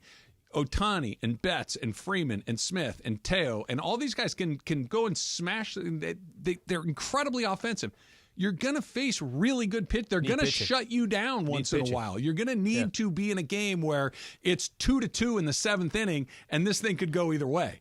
How do you get to 2 runs through 7 innings with these guys? It's going to be really difficult. Yeah, I think, and if we look at it the other way and just try to be as optimistic as possible if you're a Dodger fan, Yamamoto comes back and he's okay. Okay. Glass now goes back to, guys, I'm good. A couple bad starts. Let me, after the All-Star break, let me kind of get things back into shape and figure stuff out. They do make a trade, and they decide, you know what? Will. And let's use the trade as an example. They make a trade because it's like, F it, we're all in. I mean, freaking Shohei Ohtani is allowing us to pay him $2 million a year, and then we're going to owe him half of Dodger Stadium after, but it doesn't matter. It doesn't matter. It's do it again. Yeah, you'll do Give it him again. A raise. Honestly, it genuinely doesn't matter. That's why I'm saying it's so wild what the next month and a half can look like for the Dodgers. No one's saying they're not going to win the division. By the way, you only got about 3.5 weeks before the trade deadline. The trade deadline's coming up fast. No one's saying that they're not going to win the division. No one's saying that they're not dangerous. Nobody's saying that they don't have ballers everywhere you look. But come playoff time, do you have pitching or not? I know. And that's still a question mark as we sit here in July. Here's another thing. We haven't even mentioned his name. And he's another one of these boom and bust guys, but it at least extends the boom a little bit further into the lineup. Max Muncy hasn't played in a long time, and there's really no timetable for his return. Like, he is not, Joe Kelly's finally throwing rehab. Kershaw's throwing some rehab assignments. Brusdar Gratterall is getting a little bit closer. Like, at least you're starting to see some activity. He's been nowhere, and he's your cleanup hitter potentially. He's your 5-hole guy. He's your 30-plus home run guy, and he's been nowhere. Like, they have – Ohtani's been so good. Teo's been so good. Will Smith had a weekend that, you dream of. Yeah, He's been great. Mookie was great before he went down. Freddie made the All-Star team for the 8th time. Like, their good guys have been awesome. But beyond that, it's like, okay. And those guys are so good that they've built this big lead. But, hey, it's 2-2 in the 6th inning. Yeah. How did you get to 2? And I think ultimately – this is the only thing that matters when you're a franchise that had really, really 2 disappointing losses in the playoffs the last couple of years.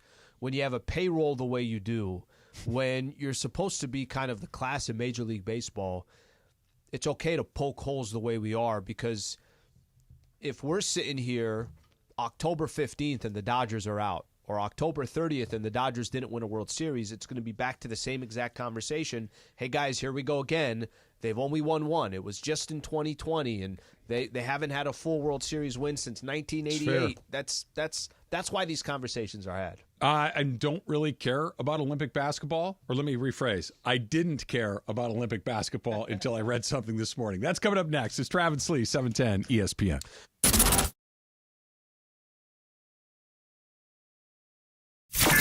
Starting Monday, September 9th, there's a new fall lineup on 710 ESPN, and it means the 9-hour LA Sports Mega Block begins an hour earlier. Even more live and local LA sports talk on 710 ESPN. The Travis and Sliwa Show will start at 9 a.m. Mason and Ireland move back to noon to 3, and Shinato and Cappy start the LA Afternoon Drive Takeover at 3 p.m. And then at 6 p.m., we are the destination for LA sports. It's a new fall lineup on 710 ESPN, and it begins Monday, September 9th.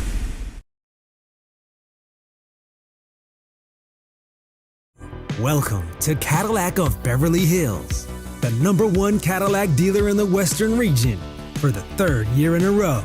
Come and check out the incredible selection of new and pre-owned vehicles today at our showroom, 8767 Wilshire Boulevard in Beverly Hills, and at CadillacBeverlyHills.com.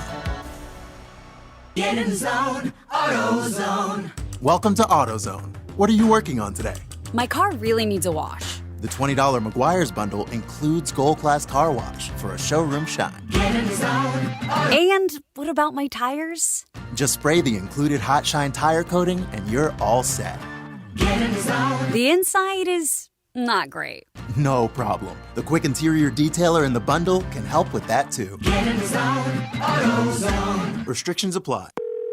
Thanks for calling Discover. This is Diego. Hi, Diego. It's Jennifer Coolidge. I just want to say your cashback match makes me feel so special. It really inspired me. That's great. Doubling the cashback you've earned at the end of your first year is what we do. Well, I'm doubling everything now. Double dating, double dipping, double feature, double header, double whammy. Basically double or nothing. You earn, we match. Discover Cashback Match. See terms at discover.com/creditcard. This radio commercial was made to convince you to stop speeding.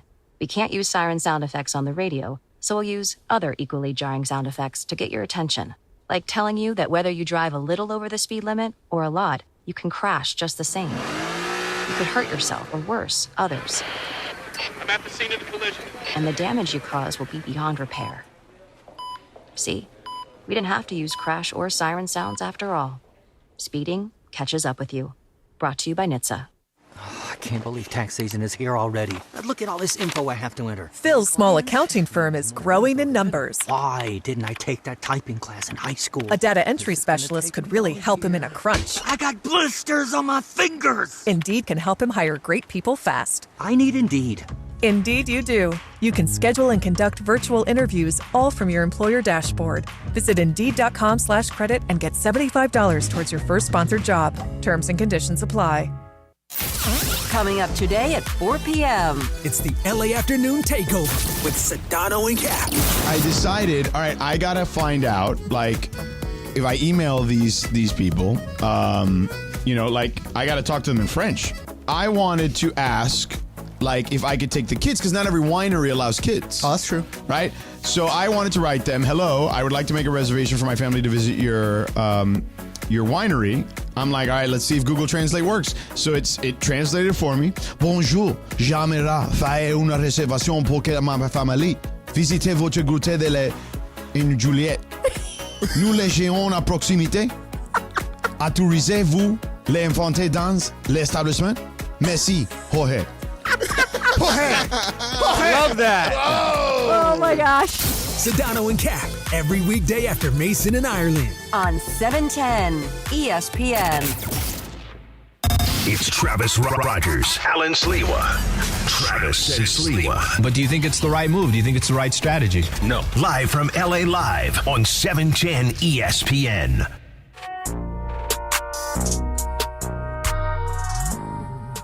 Just giving Jorge my breakdown of the Traeger grill. Because that's what a Big E. Big E has a Traeger? Yeah. That's high end. His photos he puts up, that's some grilling. This guy's got some great looking food. You ever seen him? You don't grow to be that big by not eating right. He's a big guy. He's a good dude, man. No, he's a very good guy. I love Big E. Yeah. He and I share some common interests. He came out to Carnitas al Momo, too. Oh, yeah, that's right. That's right. That's right. That's where Slee put his Coke in the bushes. This guy. Mexican Coke. That was enough. Coke. That was enough. Yeah. I was trying to recycle. I don't want to throw it in. Funny. I think it is good for plants. I honestly do. I think you put it in there and it's all good. Have any of you guys heard from Emily? Is she back? I know she's in Hilton Head. Yeah, FaceTimed from 9:30 to 9:45. She texted me a picture of her and her sister with the air fryer that came into the house. That's hilarious. Yeah, so I was like, you got to bring that back. You got to bring that air fryer back. I feel like there's the Hebel household, like their main their home ground in Virginia has 68 air fryers in the garage. Like they just keep showing up with more and more air fryers. I think you're right. Yeah, you're not wrong. I mean, they wanted to get the Hot Pocket thing. Remember, she was on the Hot Pocket, or whatever we're calling that thing. Yeah, she usually will send me some pictures of the food and stuff. I haven't gotten. I got one picture from the airport where something was bothering her. Somebody had sandals on or something. That's funny. I don't remember exactly what it was. I used to be a texter a lot, especially when I was with Sedano and Cap. We would message like during the weekend, like whatever we're doing. And with Mace in Ireland, they don't really do that much. So I feel like I've stopped that, but it is kind of cool. But when I'm on vacation, I'm like, I don't want to hear from nobody. I get that, but I also like kind of flexing that I'm doing something that no one else is doing. I love that. You're like, look where I'm at. Yeah, You're you guys there. are in here doing a show, and I'm having a Paloma at 11:30 in the morning. You know what, though? You guys do vacations. I don't. That's probably why. I like vacations from my backyard. Like, I like my own bed. Staycations? Yeah, staycation is pretty good. I got a good dose of staycation last 2 weeks because Susan got her hip done. So she's, we're Susan. We're kind of connected to the house. She's doing great. But awesome. So we've been home a lot, and we've done a little wine at home, a little food. But it's like, okay, now I'm ready to get out. But we went out for I don't know if this is good or bad. We love it. So our new favorite spot is the grocery store. Different grocery store. This is a little fancier grocery store. They have a little wine bar inside the grocery store, Slee. We're regulars. He's Erewhon. It's not Erewhon. I'll tell you, it's Gelson's. Gelson's is, I was going to say Gelson's. It's Gelson's, and it's a nice Gelson's. Yeah. It's the Gelson's in Dana Point. It's nice, but there's a little wine bar in there. Has that always been there?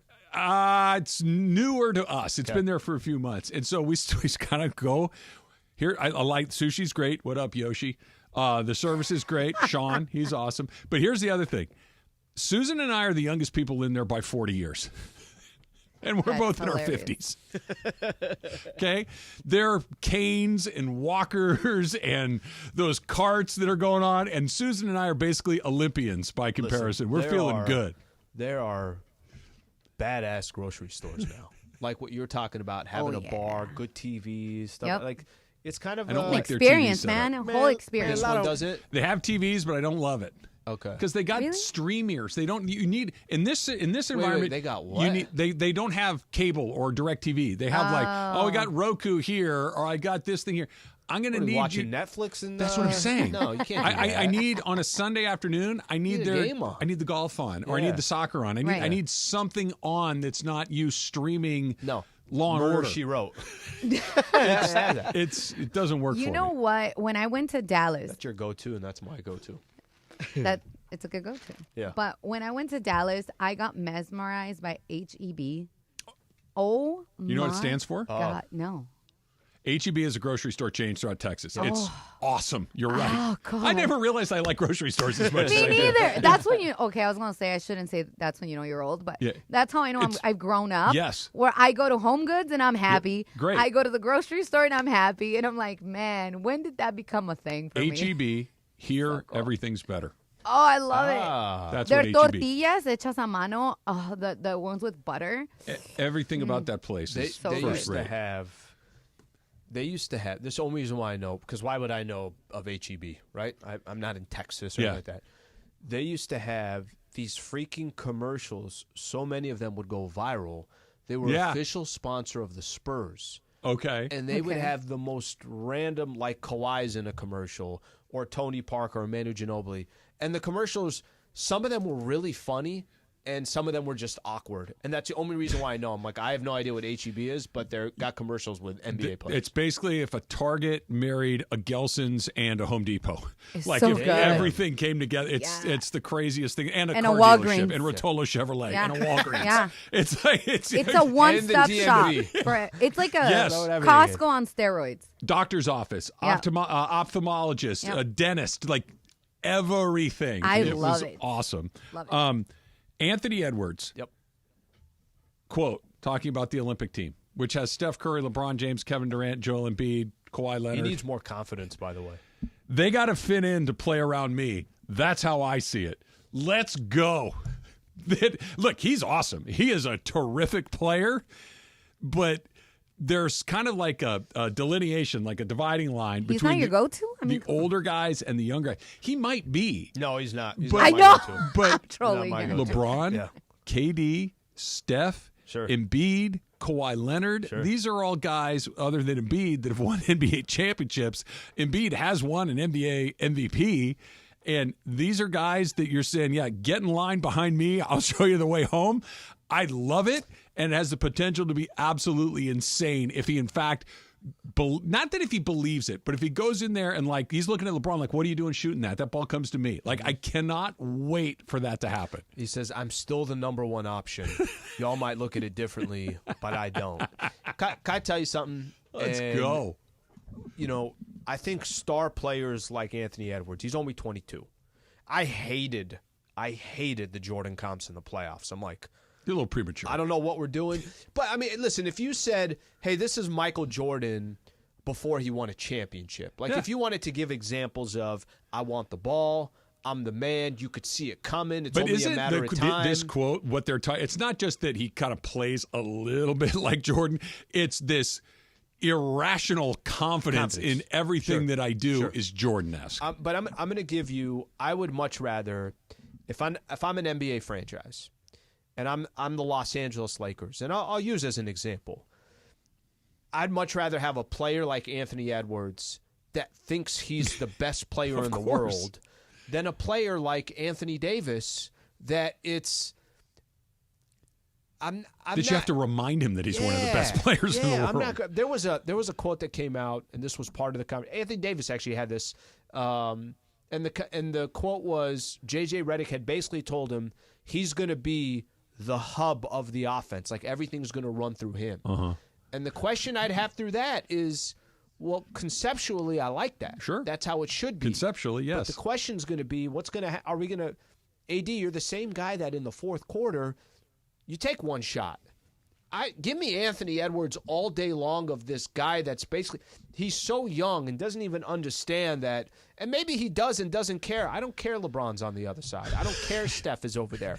I don't care that Joel Embiid is arguably the most unstoppable player in the league. Kevin Durant. If you want to win, it should run through me. He might be crazy, but he's not that crazy because he's also a really good player. That's it. It's definitely crazy, but it's not on a scale of 1 to 10. It's like a 6. It's not insane crazy. It's just little. It's not Josh Hart that said it. No, it's not Josh Hart that said it. Look, the Olympic basketball tournament is better than probably it's ever been before because there are teams out there that could actually win that are not just the United States. And we wouldn't look at it like, hey, how did that team beat us? If all of a sudden the Canadian team or the French team or one of these they beat you wouldn't be like, this is outrageous. You'd be like, yeah, they're pretty good. They got a lot of good players too. You get that. But the idea of there being a little bit of a fight, because when was the year that LeBron and Dwayne Wade were kind of the young guns on the team, and Kobe was the older guy. And 2008 was the redeem team. What was the one where Kobe put Powell on his ass? Was 2008. 2008. 2008, okay. Where he basically ran through Powell. And he told the guys, "I'm going to." And in that moment, everybody's like, "Oh, snap! Kobe's the guy." When it comes down to it, Kobe's going to do it. LeBron was still a star. D Wade, but there was a clear pecking order when it came down to it. Kobe's like, "Guys, I got this." I don't know if that exists right now in anybody's mind other than Anthony Edwards, and I love that about him. Well, think of the guys that we're talking about. If I told you Kevin Durant, LeBron James, Steph Curry, and Embiid, and Kawhi Leonard, what did those four guys have in common? All of them were out in the first round. Yeah. Or didn't even make the playoffs. And I'm sure there's a little bit of Anthony Edwards saying, guys, I know you guys have been doing this for a long time, but like anything in life, things evolve and they change, and new stars are coming up. And listen, I think Anthony Edwards, that's just him, his personality, but I also think he genuinely believes what he's saying. I would love to see a little bit of a no, it's my turn. No, it's not. The actual push and pull of it all. They're not going to get in a fight, but that moment where you're looking, like you're throwing the ball and then Edwards takes one and you get that look around like, he did it again. Like, does he not know that Steph was open in the corner over there? Really? We're not going to throw him the ball. We're going to do one-on-one, get to the rim right here. Really? We're going to do that? And I just that body language of everyone else in the court going, what? What is he doing? Kawhi Leonard's by himself over there. Maybe we throw him the ball. I can't wait to see Who's it. coaching? I'm sorry. Steve Kerr. Yeah. Can't Steve Kerr's wait. coaching. Yep. Can't wait to see it. Canada. Factor Cap's coming up next. It's Trav and Slee, a Laura edition of Factor Cap. That's next. Trav and Slee, 710 ESPN. All right, shout out to Pizza Hut. They're introducing Pizza Hut's new tavern-style pizza. Got a chance to try their new tavern-style pizza a couple weeks ago. They brought it in the studio. It was actually one of the days Travis was gone, so I had to eat for Travis as well. Incredible new tavern recipes. Look at all the different recipes they got. The spicy chicken sausage. How about the double crispy cupped pepperoni? And, of course, the ultimate, which is Italian sausage, caramelized onion, and fire-roasted peppers. Right now you can get a medium, one-topping tavern for just $12, or get a medium specialty tavern for $14. Go thinner, go crispier, go bolder, and go get the new tavern-style pizza only from Pizza Hut. Order now on the Pizza Hut app or at pizzahut.com. There's nothing like NHL hockey, LA Kings hockey on 710 ESPN. Welcome to the family. Brand new partnership. We're excited to have the Kings right here, the home of the Los Angeles Kings. And Trav, now I just need an invitation to go catch a game. You have been giving you one forever. Now you have it's to across the street. Now it's across the street. Go Kings, go. Go Kings, go. The Kings are back on 710 ESPN. Believe it or not, I did pregame for the Kings 25 years ago. Damn, I'm old. Luke Robitaille, the rest of the Kings organization couldn't be more excited. Go Kings, go. Go Kings, go. Nothing like live hockey. Nothing like seeing it in person. Nothing like watching it on TV. Nothing like listening to it on the radio. And we've got them on ESPN LA. Go Kings, go. We're so excited. The LA Kings have found a new home right here on 710 ESPN. Can't wait to see you on the ice. I want to congratulate the LA Kings. You are now on the greatest sports radio station in America, 710. And guess what? Now I get to be one of the ice girls at a Kings game. Go Kings, go. Go Kings, go. Go Kings, go.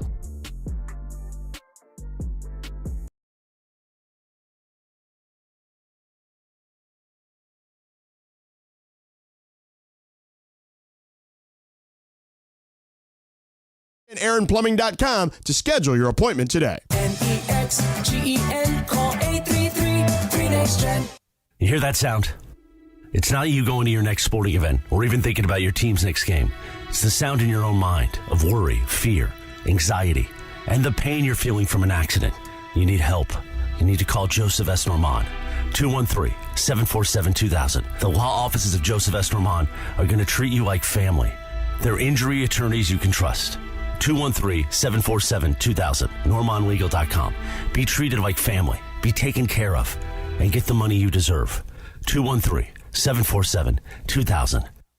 Do you owe $10,000 or more in credit card debt or personal loans? With credit card debt at all-time highs, Debt Relief Advocates is urgently notifying consumers of debt relief now being made available, designed to aid consumers with out-of-control credit card debt. Those who qualify and enroll for this relief program will only have to pay back a fraction of what they owe. This is not bankruptcy or a debt consolidation loan. This is a relief program that credit card companies would rather you not know about, as it ends your debt nightmare and saves you lots of money. Consumers owing at least $10,000 in credit card debt or personal loans can now take advantage of this debt relief as the cost of living skyrockets. Debt Relief Advocates has established a relief hotline for you to call to learn what debt reduction you may qualify for, so don't wait. For this free information, call the Relief Hotline at 800-606-8737. 800-606-8737. 800-606-8737. It is Travis and Sliwa. We're here each weekday, 10 a.m. to 1 p.m., and it's time for Factor Cap. Oh, that's cap.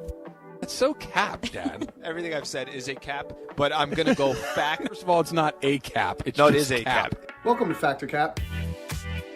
Aloha. Aloha. Hi. Aloha. Aloha. Say aloha. Yeah. Aloha. Or, get with the program. Hola. Please. Hola. I mean, Hola. I'm Latina, so we Yo. say hola. Yeah, me too. What but up? I say aloha. What up was good. Was goodly. Okay. Anyways, guys, I think I just start, right? We just Yeah, go in here? just All right. go. So yesterday, I didn't have plans. So my man and I, like I said, we decided to dip into Disneyland. I wasn't aware that we had such a nice discount for merch. Oh, so yeah. I decided to partake in Ooh. such discounts, okay? I might have gone a little crazy at the Pandora store. Nah, this is you what a little? a little crazy. But we had such a great discount. So my question is, you guys can't pass a great deal up. Trav, Dr. Cap. Cap, I absolutely can. What? Because it's very funny you bring this up, because at least once a day, and more often than not, 2, 3, 4 times a day, the Amazon truck stops at my house and leaves. Sometimes there's one of those little plastic bags. You pick it up. It feels like it's filled with nothing but air. Like there's nothing, one little tiny item in it. Sometimes USB there's a drive. big box, right? Yes, something like that. And I will say to Susan, I'm like, what is she? Oh, 30% off. I'm like, yeah, but you still have to pay this 70 remaining percent. Susan's going to end up buying an Amazon truck. It's going to be for sale. It's crazy to me. It's like, because Laura, she and I will have this conversation all the time. Well, it's 30% off. I'm like, yeah, but it's not zero. You're still spending, but it's 30% off. I understand that, but they didn't give it to you. Yes, it is girl Yeah. math. It is girl math, Like it's normally 10. I got it for 7. Yeah, but you still spent 7 on something we didn't need. The girl math is I saved $40. The guy's math is we have $60 less in our account. Yes. That was Christian. We went to like 4 different Pandora stores, and he goes, "Ma'am." Those are the little charms. Yeah, the little charms that I have on right now, and he's like, "Ma'am, don't entice her anymore. Just tell her she has to go." Is it the Disney, like the 20% one, right? 25, maybe? No. More? Oh, wow. Yeah. Still, but you're still paying the, oh, wow, that is a lot. Yeah. No, I can absolutely walk away from it. Cap, I can walk away from it. I probably walk away from it more times than not, but I also get roped into it. Let me give you an example. We were talking grocery store a little bit earlier. When you can get 2 of these for $6, I don't care what the item is, right? But when the yellow tag is there, and, you know what I'm talking about? When the yellow tag is there, and I remember a buddy of mine. What if it's cat food? You don't have a cat. That's a hard cat. Just in case I get one. It's 2 for 1. No. BOGO. No. Yeah, but I don't have a cat. No, but it's not even that. It's like, let's say you're looking for cereal, and you're about to buy some cereal, and there's one cereal that's $3.99. But the other cereal, which is a good comp of a cereal as well, it says 2 for $6. Well, I know I'm going to buy cereal. I end up buying the 2 for $6. I get roped in. That yellow tag to me. Okay. That yellow tag is the car dealership where they got the the wavy arm guy. They got the wavy arm guy. That's what the yellow tag is to me. It grabs my full attention. I feel like every time Freddie Freeman hits a double and he starts doing that, like he's trying to do this that's one, what it is. and he does the car sales guy. Yeah. Oh, you guys haven't So I seen get it. roped in. There's a bar, and I'll send you guys a video. There's a bar with a Corona bottle that does the hands like this, but for some reason one hand's stuck and the other one's just doing this. Like, come in, Corona's in here. Come in. I have a question for you. Okay. I want to go. That would work on me for the Coronas. Let's say it's not cereal. Let's say you're not there to buy cereal and you're like, oh, this is 4, this is 2 for $6. I understand the 2 for $6 in that scenario. Yeah. Let's say you're walking down the aisle to get a bag of ice. Okay. You're in the store to get a bag of ice. Yep. And you see the 2 for $6. Do you buy that? This is where I feel it's I'm here to get. I'm not buying that. I don't need that. It's not interesting to me today. I may be down the road, but I'm not here to do that. But don't you go to the grocery store with like a list of things? Sometimes, and then you end up buying other stuff because it came up? I understand that, yes. So I think, yes, there are times that I'm going to the grocery store for this, but I just saw that that's 2 for $6. I like that's 2 for $6. I want that now. Jorge? No, they get me all the time, and Brenda's like the same way. Like, they get me all the time. They get me all the time. So they do get you? Yeah. I'm like, I just bought tennis shoes, 2 for $70, and she's like, why would you want 2 pairs of shoes? I was like, it was 2 for $70. Because they were 2 for $70. That's why. Jorge doing girl math. Yeah, sometimes, but it depends on what we have to buy. I have a quick question. 2 oil changes. Before I get into my other fact cap, you guys do grocery lists? I do. Really? I don't. Yeah. I don't. Oh, She okay. does all the time because she's an organized individual. I kind of walk in there like, whatever happens, happens. One of Same here. one of 2 ways. One, I'm shopping for a specific meal, and I just get exactly what I need for that meal, and I'm not looking around. I need lettuce, I need chicken breasts, I need tomatoes, onions, and rolls. That's it. That's what I'm here to get. The other time is if I'm going for the week or whatever, I'm making a list for 100. I don't know how anybody does it without it. I never get all the stuff I need. She'll send me a list. Like, I have to look at it 80 times not to forget. I'm like, oh my God, I'm looking at my phone. Put it on your list on your phone and delete it as you put it in the basket. Yeah. Brenda's like, put ketchup on your list, and I couldn't read it. Get it? Susan uses hieroglyphics. Like, it's like SD-B. What the hell is that? How am I supposed to know what SD-B is? SD. And I'll be like, what is this? She's like, sourdough bread. I'm like, Oh. sourdough bread, for God's sakes. What are we doing here? That's insane to me. Sandpaper SDB? or Like, I'm going to the guy, hey, where's the SDB? What? What do you want? Never mind, I'll call her. Wow, Crazy that's to me. crazy. What aisle is SDB on? Insane. It's in What's next, Laura? Dallas. Busta Rhymes is the newest artist to be slammed for cursing out his fans using their phones at their Essence Festival. He said, bleep them camera phones, let's get back to interacting like human. Put them weird-ass devices down, I ain't from that era. These bleeps don't control us, bleep your phone. So my thing is, with more artists doing that, because it's becoming more of a habit, if you were an artist, you would also go off on people using their phones. Fact or cap, Slee? I'm going to lean towards fact. Because I think if these artists are a perfect example, they're doing so many concerts. And how many times are they probably saying, Busta Rhymes is a great example. This dude's been around for a long time. He's been around long enough to where people weren't walking in with their phones and the entire show. They're not even paying attention to the show. They're looking at the show through their phone. Which you'll never look at again.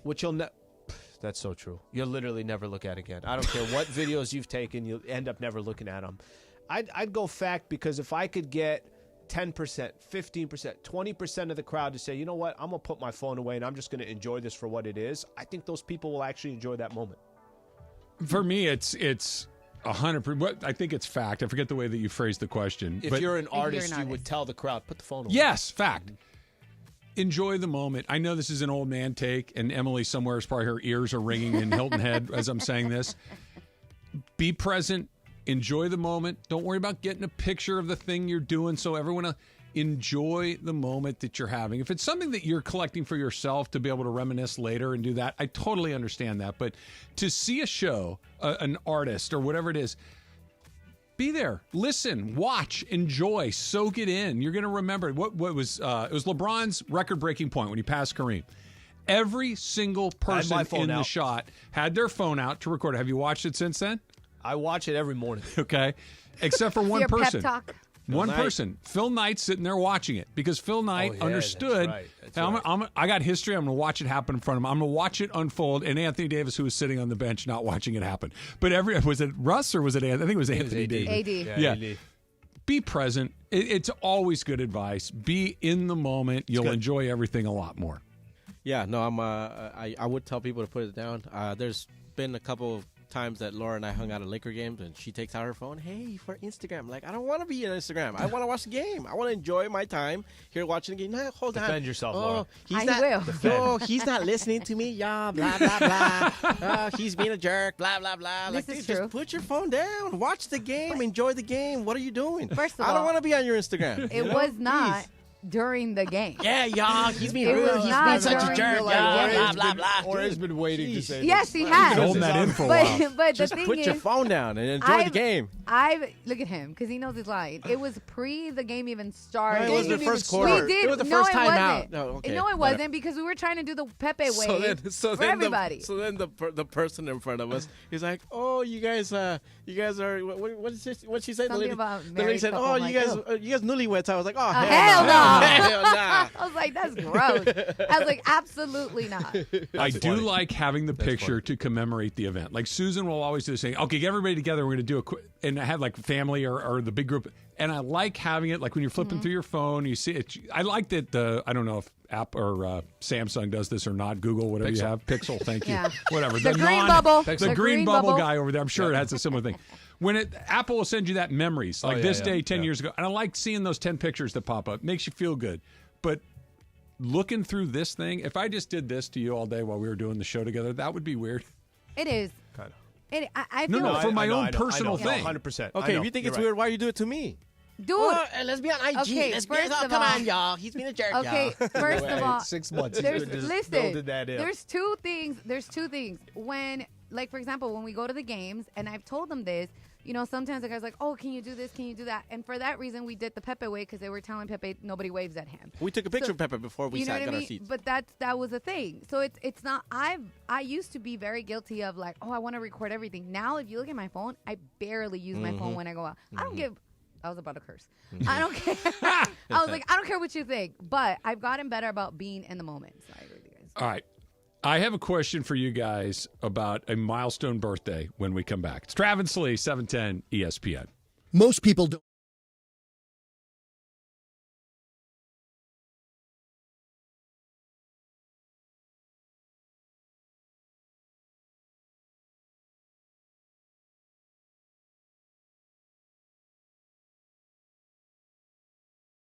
The carne asada, I was the star of my family gathering. Me?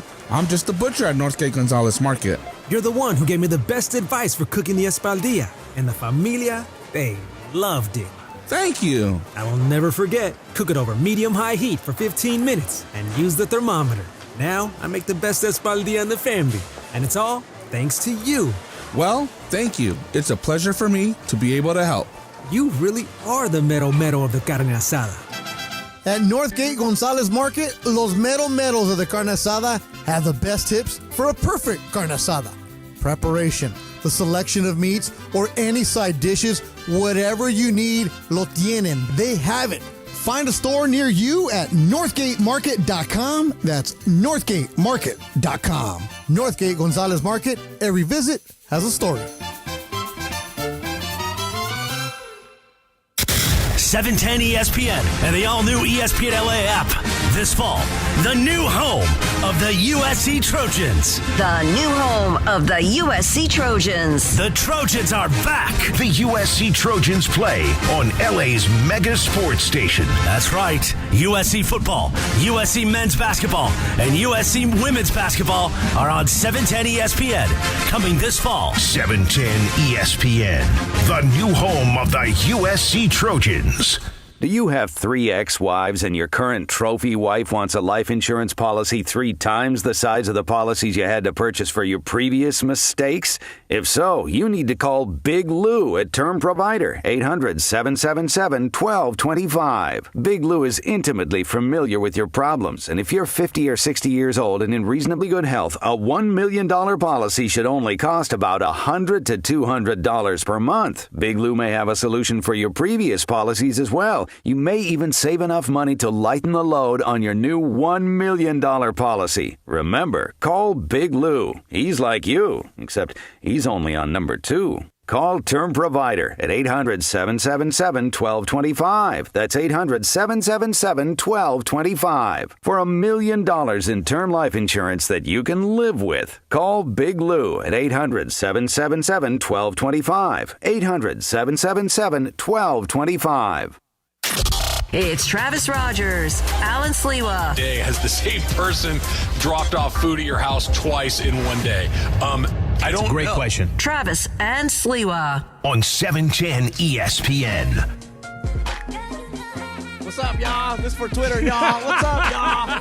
Hey, what's up, Laura? What up, boo? See, she likes it. She's like, right on. Yeah, We're you on can't IG throw that to Live. her. Yeah. She just feels like she convinced you. Yeah, she won this She won. one. Absolutely. I keep forgetting we're on YouTube, so I was like, ooh, wait, hold on. I take Yeah, yeah. Be careful what you're putting out there. All right, I got one for you guys. Let me start with this. A very happy 21st birthday to my lovely daughter, Kelly, who turns 21 today. Hey, feliz cumpleaños. She has been looking forward to this for quite some time. She says to me yesterday, she was home, and then she went down to San Diego last night, and she says, hey, Dad, see you tomorrow. I'm like, yeah. You know, tomorrow's my birthday. I'm like, yes, I know when my children's birthday are. Yes, I got you. You know, it's my 21st. Like, yes, Kelly, I know it's your 21st birthday. I know that you've been looking forward to this for a very, very long time. And we're going to go out to dinner tonight, me and Susan and her 2 brothers. We're all going to go. We're going to have a nice time. So we're all doing shots together. I'm like, Yeah. if that's what you want to do, I will do a shot. But did you guys celebrate your 21st birthday with your parents? Is that something? Did you really? I did, yeah. They threw a surprise birthday party for me. Oh, that's nice. Yeah. Well, not my parents. Not my parents. So I was working at Denny's, right? Okay. So then everybody had gotten the afternoon off. Like all my buddies that used to work there with me. I'm like, okay, Jesus is not here. Marco's not here. Melissa's not here. And Anthony's the manager. And I'm like, yo, Ant, like, nobody's here today. He's like, yeah, man, something came up and, this and this. So he's asking me, what are you going to do for your birthday? I'm like, I don't know. I just feel like watching a movie, getting McDonald's and a six-pack, and I'm good. Sounds pretty good to me. And then he was like, oh, are you sure? I'm like, yeah, like, I really don't want to do anything. Cool. I get off 10 p.m., whatever, afternoon shift. Get off at 10 p.m. I go home. Nobody's there. I'm like, cool. So then my buddy calls me, hey, man, you want to go grab a beer or something? Sure. Picks me up. He's like, I'm going to put this blindfold on you real quick. Okay, this is weird. That's weird. So he puts this blindfold on me. And then he drives me to, where my parents were, like all my coworkers were. It was just, that's I awesome. turned 21, it's a surprise party. Yeah. That's awesome. Slee, did you have your parental units involved in your 21st birthday? So I did, and kind of similar. I had a surprise 21st. Okay. My sisters and my mom put it together. But there was a point, we're all at my parents' house. I didn't know that's where we were going or whatever the case is. And have all my close family, friends, college friends, high school friends, got them all there. And there's definitely a couple of pictures where we are holding up our shot glasses, and there's my mom and my dad. With the shot glass? With the shot glass. That's great. Mixed with everybody else all taking a shot. So Kelly, wherever she's coming from, I think there's probably a lot this of must be. I must have been in the minority. And I was in school when obviously summer birthday. She's in July, so she's home for the most part. But I'm like, don't you want to kind of go? And she's going to Vegas with friends and all that kind of stuff. But like the very last thing I wanted to do on my 21st birthday was hang out with my mom and dad. I'm like, no, Unless you're man, taking a shot with them. Yeah, like it seems weird. I don't think I've ever seen either one of my parents ever do a shot. Nah, for me, like my parents were like, God bless you, go do your thing. Yeah. Like, who cares, whatever. But also, my parents were not drinkers. Like my dad used to drink when I was younger, but he stopped when he got sick. My mom just started drinking now that she's in her 60s. I'm like, damn, Mom, okay. She's like, well, all my kids are grown, so I don't care. She's like, you guys do it. But when you guys were little, I didn't want you guys seeing that. Yeah. And I was like, okay. So that's kind of cool, though. Like that you guys had good parents. My parents She did not, wants to come up, and we're doing a shot tonight at dinner. You should. Happy birthday, Kel. Happy 21st. And I did know. When she goes down to San Diego, you should just go with her to Pacific Beach and go do like $2 you-call-its. And I get it when it's your 21st birthday, you go out and you have a couple drinks. I get it. It's what you do. This will not be her first drink tonight. I don't believe you. This will not. She has more takes. Jorge, we go through the grocery store and she's a tequila person. Oh, that one's great. That one's pretty good for this. That one's good for that. That one sucks. And I'm like, I get it. I'm not naive to the point that this is, but she's like, she grew up. Is it Jalisco where all the tequila is made? Yeah. It's like she's a native of Jalisco. She knows all of these things. It's crazy. I'm like, stop telling. I'm your dad. I don't want to know all of this. You don't? No. Really? I wouldn't. Yeah, no. I wouldn't either. Look, I'm not naive. I understand how the world works. I understand she likes to have a good time. That's cool. I want her to be safe, number one, and enjoy herself, number two. I don't need to know the details. Okay, that makes sense. Yeah, I don't got kids, so I'm good, and it's not like a weird dad. I don't want to know the details about my boys either. Like I don't. Oh, that's good. I don't really want to know. Like you guys go have a good time, be safe, and leave me the hell out of it. Susan wants all the details. And then where'd you go? And then who was there? What do you mean they said that to you? I'm like, stop doing this. This sounds terrible. Kind of tequila. All of it. Kelly's not listening, but Susan did a very cool thing for her birthday that we'll get to a little bit later on. Steph Curry said, Slee, that this Warriors dynasty that just came to an end, Clay going to Dallas, kind of the end of that era of Warriors basketball, might be the last dynasty that we get in the NBA. When he said it, I'm thinking, nah, they always kind of come back around again. But what is the two-word phrase that we've heard over and over and over again since the season ended? Second apron. Second apron. So it's a de facto salary cap, like a hard cap. Almost nobody's kind of going over it along the way. And to have a dynasty, you're going to need at least two legends and probably a third guy that's incredibly important to that. We saw it with this group, and they had Durant. They had four for a while. Can you put that together in the modern NBA? Is this literally the last word? You're talking about 3 championships in 5 years, 4 championships in a 7-8 year window. Yeah. Is that it? I don't think so. I don't think so either. I think they always find a way. I think that There's always going to be a team that's well run. There's always going to be a team that ended up drafting unbelievably well. There's always going to be a team that, I'm not telling you that this is going to happen to Boston, but Boston has those guys locked up for a while. Yeah, the Derek two big White's guys. there, Tatum's there, Brown's there, and Drew Holiday are all locked up for a number of years.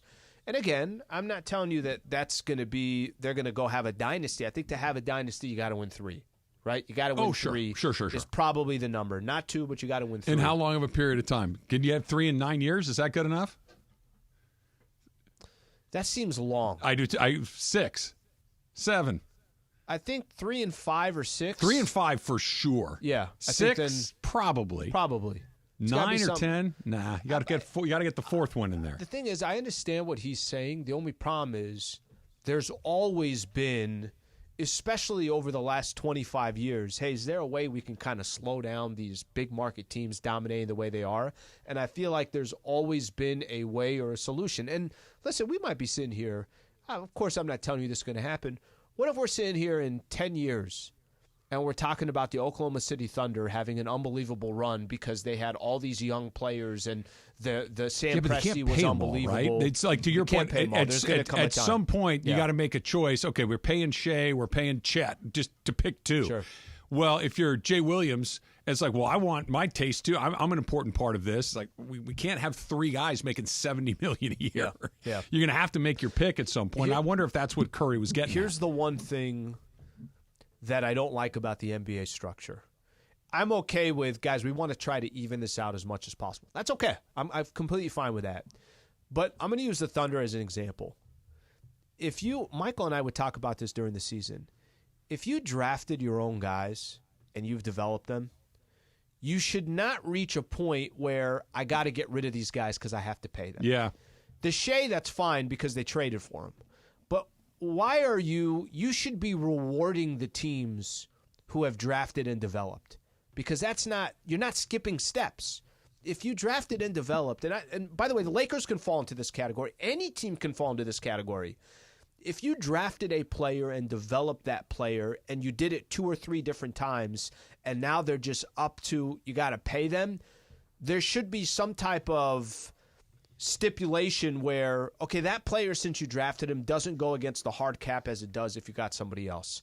Again, that's me kind of going out of the kind of a little bit on a tangent there, but I think dynasties have always existed, and I still think they will exist. I hope so. They're fun. Even if they're not the team that you root for, you can root against them, and it's the big bad guy on the block that's always there, right? Whether it was the Patriots in the NFL for a long period of time, like, man, they're back. Anybody but those guys. It moves the needle. It makes you care about some of these things. I never disliked the Warriors because Steph and Clay are really hard to dislike, but at some point it's like, dude, these guys again? Anybody but them. I think it's good for all parties involved. Do you think, I'll use as an example because this is what Miami did to make it happen.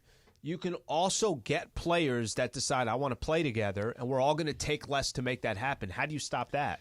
I don't think you can. If they're willing to take a haircut, but not a lot of guys are. Wade and Chris Bosh all made $16 million each. Yeah, not a lot of guys are willing to do that because you only get really one bite at it, maybe 2, and maybe after my second bite, then I'll go take a little bit less. LeBron took $3 million less. That's going to do the trick. There you go. They're under the second apron. Now all of a sudden they can do it. One less player available for them to go get, though. All the chairs have been filled. The music has stopped. Now what? It's Trav and Slee, 710 ESPN. Mason and Ireland.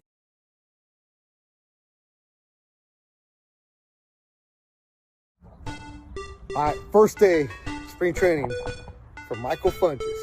Team Sliwa is taking down Team Mason. In Ireland, you're going to lose $100,000 mythical money. Because look at this machine. He's ready.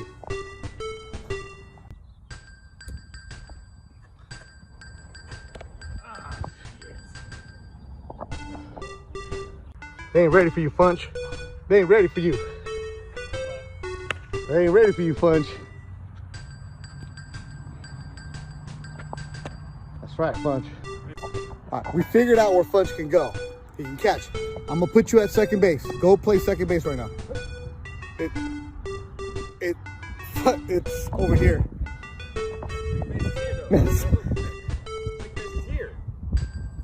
there.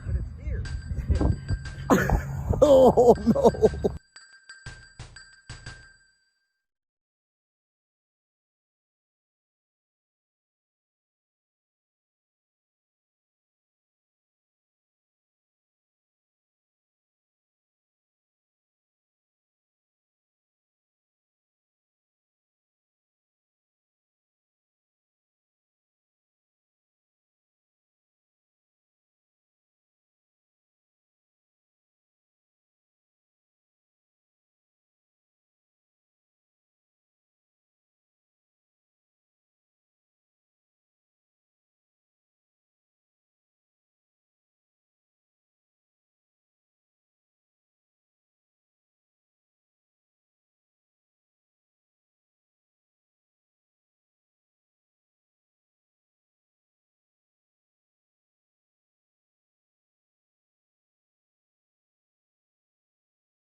We're going to win? USA should be in the MLS. Would we win that? The USA used to be on this. I'm saying that they should actually be demoted to where they're not even in, like, they can't play with other countries. They're just playing in college level. Just club. Yeah. Yeah. Put them in the Big West. See if they can beat Cal Poly and UCI. Yeah, I don't think so. I have buddies. I have a couple of buddies. They're like, bro, why are you always hating on USA? I'm like, because we're not good. Well, that's Like- okay. I don't care if they're good or not. You know what I mean? Like, I don't. It doesn't have to be the U.S. I don't care. Because I don't care. I don't care. Yeah.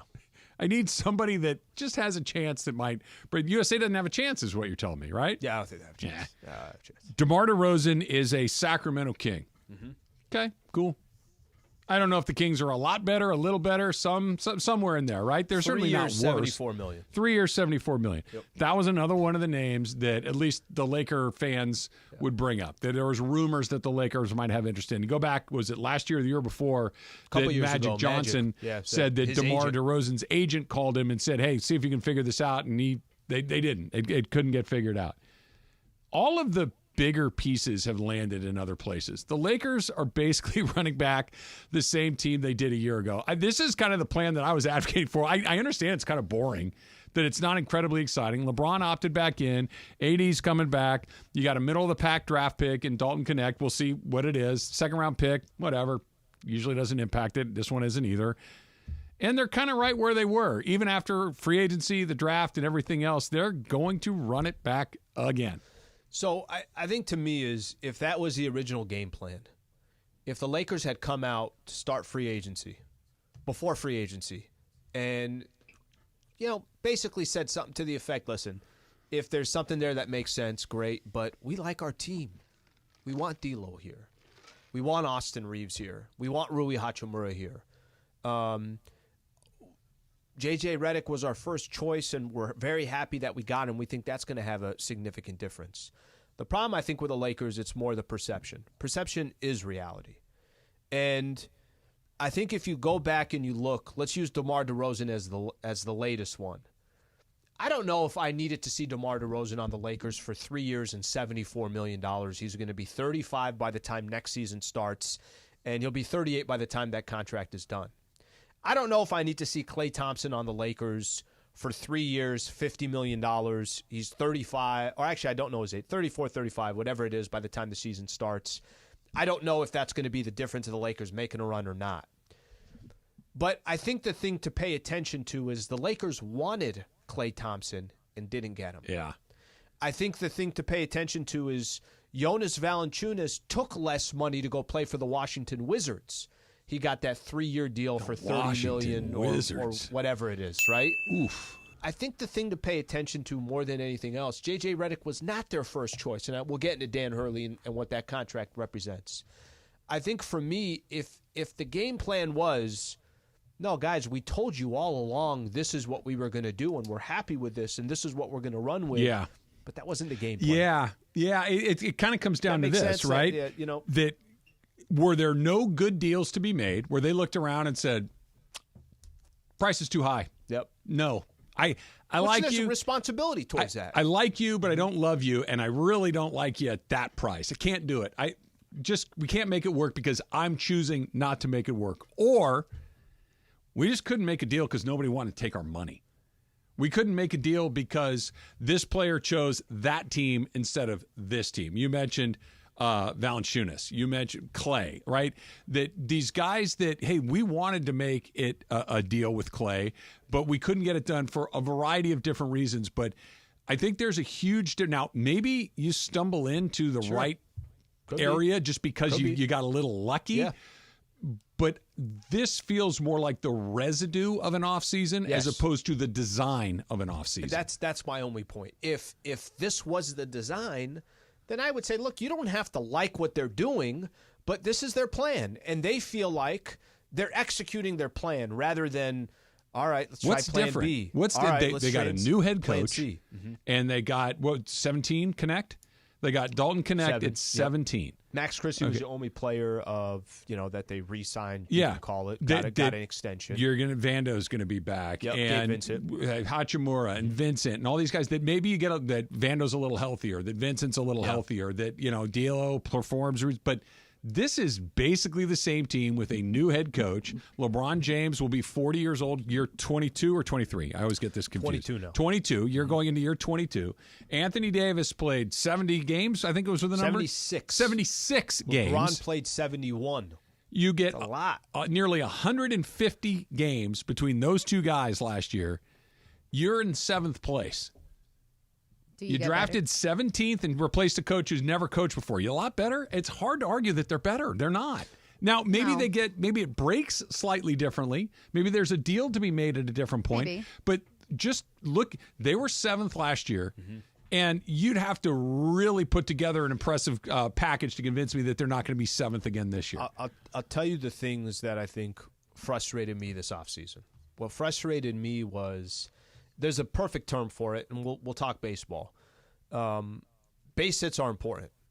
Base hits are incredibly important, and it's easy to just pay attention to Shohei just hit a 450-foot blast, and that would be the equivalent of I don't know. You could say the Oklahoma City Thunder's offseason. They had a really good offseason. That's the equivalent of that, or I'm just trying to think of different players that moved in the offseason. The problem with the Lakers, the problem with Pelinka is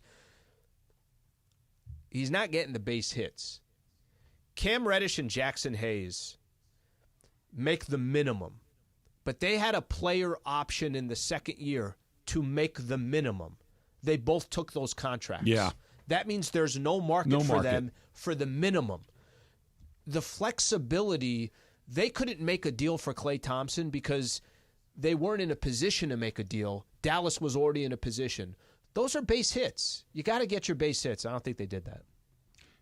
I mean, I guess when you get into the season, things open up a little bit. Somebody's disgruntled somewhere else that wants to come That's and the play best with LeBron. case. But that's the best case. Could it be? And I don't know if I'm trying to put an optimistic spin on this or I just want to be right, because both of those things are not mutually exclusive necessarily. Mm-hmm. I look around, there's nothing here that gets me out of 7th place. Boom. Maybe if it breaks exactly, I go to 6th. Okay? But the cost is so high, I'm going to wait here. And maybe something that does take me out of 7th that gets me to 5th or 4th, that puts me in that top group of teams. And again, by the way, we've talked about this. If you're not in the top 1 or 2, your chances are virtually 0. Once in a blue moon, you'll get a 3, but not very often.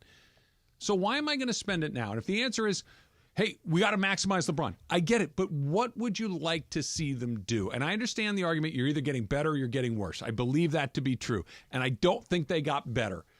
But how much better could you get for the assets that you have? And how much worse later on could you be if you just get incrementally better? I don't love it, but I understand where they landed. And hopefully a year from now, or even 6 months from now, or 5 months from now, you're looking at saying, hey, look, the fact that they didn't make a deal for DeMar DeRozan allowed them to go make a deal for player X that we're not even talking about right now. I'm 100% in, and I buy that argument. My hesitation is going to be this. I'm going to go back to it. That wasn't the plan. So that the hesitation that I would have is... Their plans, though, have not been particularly fruitful. Or they tell you what the plan is and they're not able to execute it. But I'm talking about the plan last year, the plan the year before that. Like, you know what I mean? Like those plans, one of them worked out a little bit better because the schedule kind of broke your way. Yeah. But it's more or less the same squad. I think the case that you're making, and you made this case a little early, if there isn't a move out there, they shouldn't make a move. Yeah. Okay, you kick that can. Nobody's going to be excited come October 1st because they're going to say it's the same team. I already know that they're going to be at best 6th in the Western Conference, but probably At more best. realistically, At best. At best, but more realistically, probably around 8th. They're 6 gonna- to 10, worse. 7 to 10, whatever it is. They're going to be where they've been a lot 7 over to the 10. last 6-7 years. 7 to 10. They're going to be in the play-in. But they're going to be knocking around. Banner! Hey, let's get out of. And I'm not talking mid-season. I'm talking play-in where, hey, we got to go beat this team to get the 7th seed, Yep. or we got 2 chances to win this game to be the 8th seed. But I'm okay with buying into there was nothing else out there, and this is where we ended up. But I'm gonna go back to what I said earlier. Plan A didn't work. This wasn't Plan A. This is not the plan that they walked in coming into the summer. Be patient, be smart. Nobody's saying that you got to go out there and give up every asset that you have because you only got a couple assets left. But it still is the same front office that would have to make the move in order for us to feel good. And that part, listen, I have hesitation on. Man, we've fallen hard as Laker fans. Like, we've always were like, we got to be the best. We got to be the top dog. And I feel like now with the LeBron effect, we're like, man, well, we still have them, so it's okay. Like, as long as we're this. It's kind of where you are right now. But I don't think most Laker fans feel that way. I know we don't, but I was being sarcastic. Yeah, I was going to say that, like, the LeBron piece of it, cool, awesome, that's fine. You come back. They got a better shot at winning, or do they not? And listen, LeBron should be re-signed for 103 or 101 million, whatever he got. But we keep kind of going back to the same thing. What's this upcoming season going to look like? And it doesn't feel like it's going to look all that much different than it did a year ago. You mentioned that it's not Plan A, right? That this was not what they designed. Okay, fair. I'm with you. How many letters down the alphabet does Rob Pelinka get to go before we hire someone else to spell the words? Right? That if this was Plan A and he didn't get it, then Plan B is coming up. Plan B is Reddick after Plan B was Ham. What's Plan C? Like, how far down the alphabet do you go? The guy that's shuffling the deck before it's like, all right, you mentioned a thing. We're painted into the corner. We couldn't do the deal for this because we didn't have the flexibility to do it. Well, other teams have flexibility. Other teams have the ability to do these things. Who's responsible for that? We talk about, should you re-sign LeBron? AD disappears in the fourth quarter. The coaching, okay, fine. But at some point, the person that puts all this together has to be held accountable. And it feels like we're beyond that point. And we're still talking about, another offseason went by and we didn't quite get what they wanted. Okay. Did Oklahoma City get better? Yep. Did they have a bunch of picks? Did they have a bunch of ability to go get a guy like Hartenstein to make their team a lot better like that? Yep. Who's that guy? Oh, Presti? Okay, well, how much does he make? How much? These are the places where you could blow the roof off of numbers and do things like this. This is, at some point, it's not just hey, we need to make a trade for a point guard. We need to make a guy who can make shots. We need to make a trade for a guy that's a 3-and-D. Okay, cool. But if you're not getting those guys, if you can't get those guys, who's in charge of that? I think to simplify this, if we are sitting here in a couple of years and we're introducing another new head coach, that they're 2 years. How many bites of the apple? Well, I mean, the apple's almost gone. That's why JJ better work. This one has to work. I hope so. Yeah, I hope so. There's not a lot of, now you're down to just those two little weird ends at the apple and all I'll the eat middle. the core. I know you will. I will too. I don't like that little paper thing at the bottom. You too? Oh, yeah. Yeah. The seeds don't bother me, but that paper, like the thing that, I don't want to say that. A fuzzy thing. The little thing at the stem at the top, the little paper thing at the bottom. I'm not going to tell looks you. like a thing. I don't like that. I know what you're talking about. Yeah. It's not my favorite, but we got to do what we got to do. I don't like that at all. Speaking of the coach, the guy that they wanted just took less money to stay where he was. That's next. It's Travis Slee, 710 ESPN. It is officially the meat of the summer. It's hot. Your air conditioning's running all the time. That's why you got to give Next Gen a call, right? The official AC heat and plumbing company of SoCal sports fans. They're the best in the business. Not just my opinion. That's the opinion of thousands of 5-star reviews online that absolutely prove it. So if you want to get your system running at its best this summer, if your system goes down, if you're thinking, man, my stuff just doesn't work anymore, I got to get a whole new system, any and all of those, call Next Gen. 833-3-NEXT-GEN. 833-3-NEXGEN. And it's not just heating and air conditioning, it's plumbing too. And right now you can get an $88 drain cleaning. Yep, $88 for a drain cleaning, and they'll throw in a free camera plumbing inspection as well. So, AC, heat, plumbing, your call is always to NextGen. 833-3-NEXGEN or nextgenairandplumbing.com to schedule online. Steve. All right, first day, spring training for Michael Funches. Team Sliwa is taking down Team Mason. In Ireland, you're going to lose $100,000 mythical money. Because look at this machine. He's ready.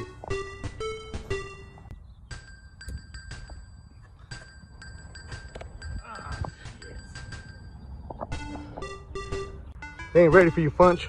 They ain't ready for you. They ain't ready for you, Funch. That's right, Funch. All right, we figured out where Funch can go. He can catch. I'm gonna put you at second base. Go play second base right now. It's over here. It's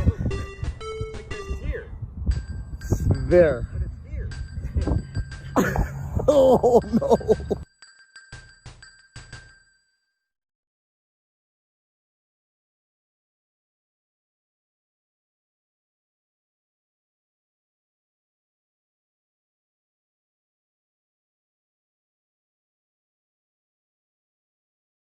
It's better over here. If you're 55 and up, T-Mobile has an exclusive rate plan just for you. Right now, get 2 lines of talk, text, and data for just $30 a line. That's a 45% savings versus Verizon and AT&T. Plus, you can get one of the latest 5G phones free when you add a line. That's right, a free 5G phone.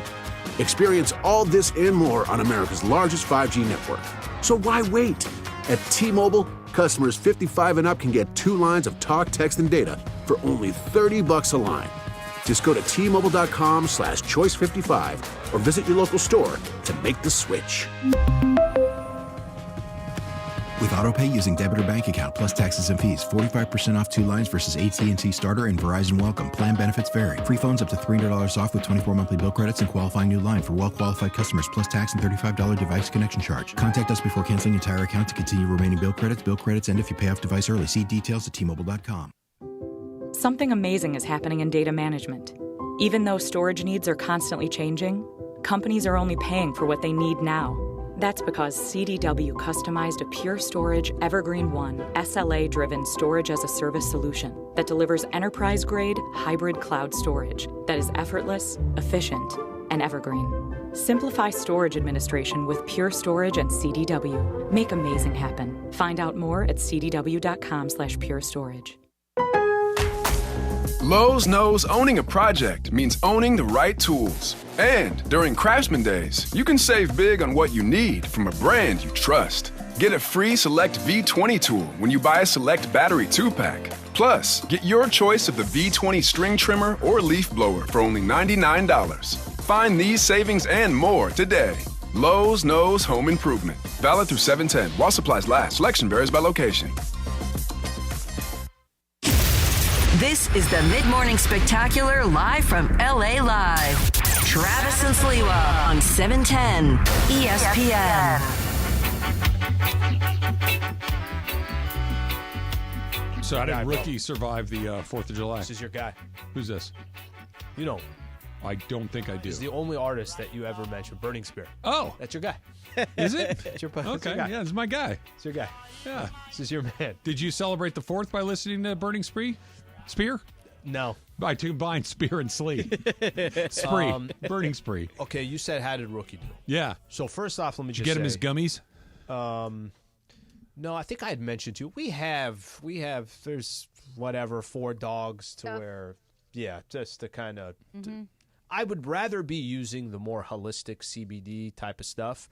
But when we put out, I think it was on Wednesday that I mentioned it, I think there's just a lot of people who obviously have pets. So they gave some great recommendations that I think right now I can have Rookie in a different world in no time. They have a lot of recommendations. Doggies Annex, basically. Yeah, whatever it is. Instagram, by the way, it's the funniest thing I freaking saw this weekend. They said the day of 4th of July, and here's your dog. And they would have they're using a dog, and it's the Big Lebowski, where he's completely stoned out of his mind doing the kind of flying thing, but it's your dog. I think that's 90% of dogs. He actually did pretty good, but we also didn't go anywhere, and where we are, we're just far enough from Pasadena or just far enough from the Rose Bowl. If you're outside, you're going to hear everything. But if you're inside and you got the TV on volume 60 and 3 fans on, then you probably can't hear anything. Banging pots and pans together in the kitchen. Can't hear anything. Yeah. So, Jorge, I think I'm going to regret this next question I'm about to ask. I'm going to ask Slee. Okay. What did you eat on the 4th of July? Oh, me? No, him. Because every time there's a event, there you go completely off the board. Yeah. No, this one was actually kind of normal. Okay. All right, we did chips, guacamole, salsa, which I know is not 4th of July, but that's okay. That's every day. That's going to be that's fine. at every type of. But this is just ramen. Us. No, this is just us at home. So it's not like Chinese food. We went out. No, man, I did. I know you're gonna hate it. Oh, I eat Asian food all the time. No, I love it too. No, but I just in the Super Bowl when you went ramen. Laura, this is why. Because for Super Bowl. You wait. Hold up, sir. You did ramen? Super Bowl? Oh, Super Bowl, I've done every cuisine you could think of. I've done Indian food. I'll do tikka masala with Mahomes running in for a touchdown. Listen, I love food. I can't eat a lot, but I love it. Doesn't show. But and this 4th of July, it was so busy and where I live that we couldn't really grill or do anything because I live in apartments. And I was like, Christian's like, let's just do Thai food. I'm like, on 4th of July, I want a burger. Yeah. I want a hot dog. I want ribs. I want wings. Yes. I want I want fries. Even give me pizza. You know what I mean? Just give me something like American.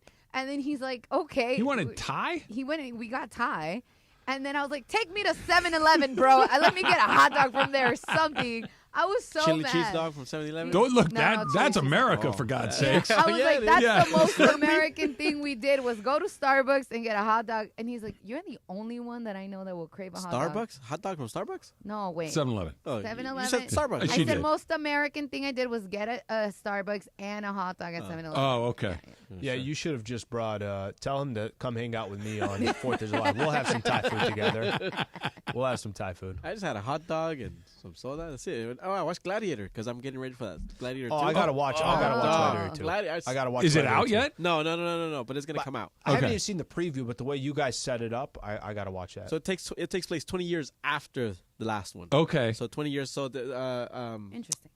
Lucius, the little boy in Yeah. the movie, he's the Caesar now. Oh, okay. So that's where it picks up. Interesting. Ooh, I like that. Yeah. Laura, I saw this on your rundown this morning. Did any of you watch Axel F., the Beverly Hills Cop, the new one? Me. Did you watch the whole thing? Yeah. Okay.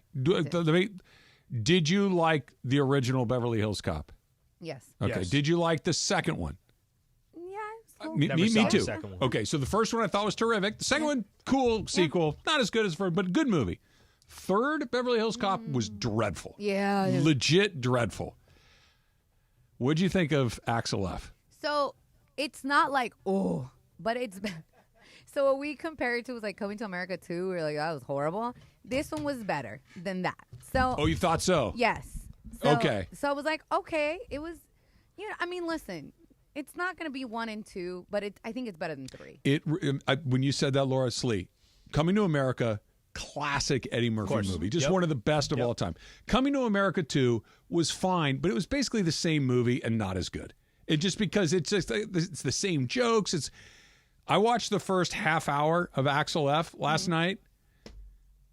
No, man. But isn't it better than 3?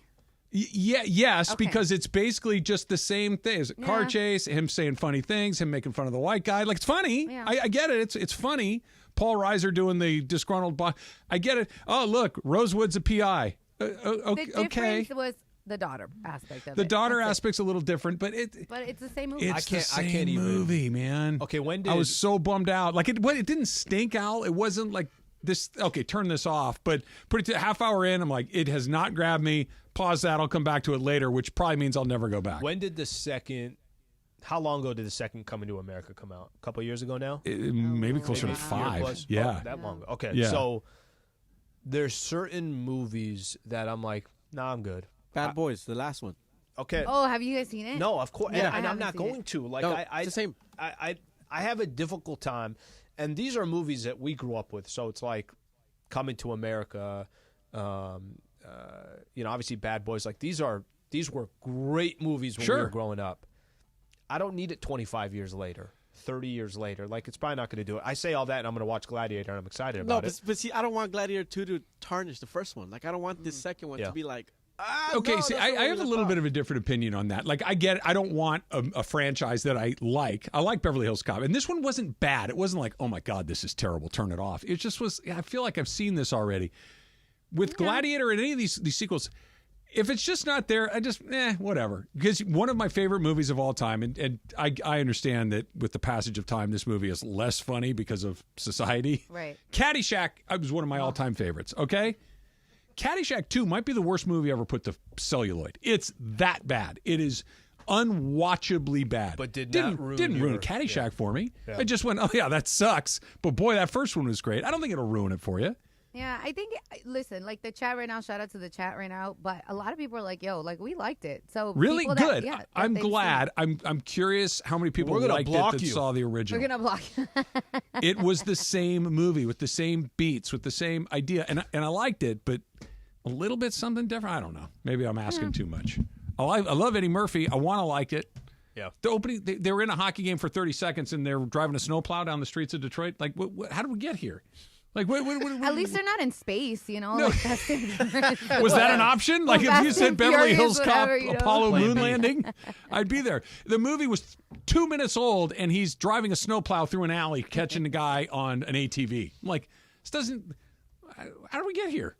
Anyway, there's my Siskel and Ebert corner for the day. Like I said, you watch it, you're not gonna hate it, but and it's better than 3, but it's not 1 and 2. You and I could make a movie with our phones after the show today. It'd be better than 3. That thing was dreadful. That's all you, Jorge. Let's do it.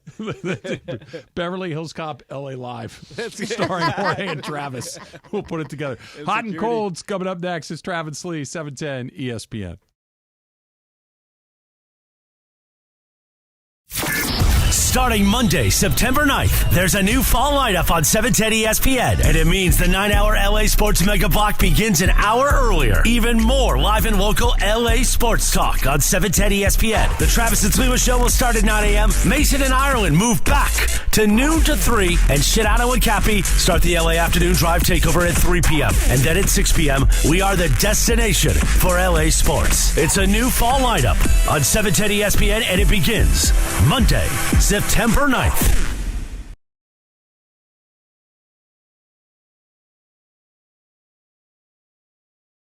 works just the same but is 95% cheaper? And you can get it online at hims.com/joy. Through Hims, you'll get a free medical consultation to determine the ED medication that's best for you, discreet shipping if prescribed, a 100% online process, and a range of treatment options, including trusted generic alternatives to the name brands, at up to 95% off. ED is personal, and at Hims, so is treating it. Just go to hims.com/joy and get connected to a licensed medical provider online for free with zero copay, no expensive appointments, and no awkward face-to-face conversations. To start your free online visit, you need to go to this exclusive address, hims.com/joy. That's hims.com/joy for your free online visit. hims.com/joy.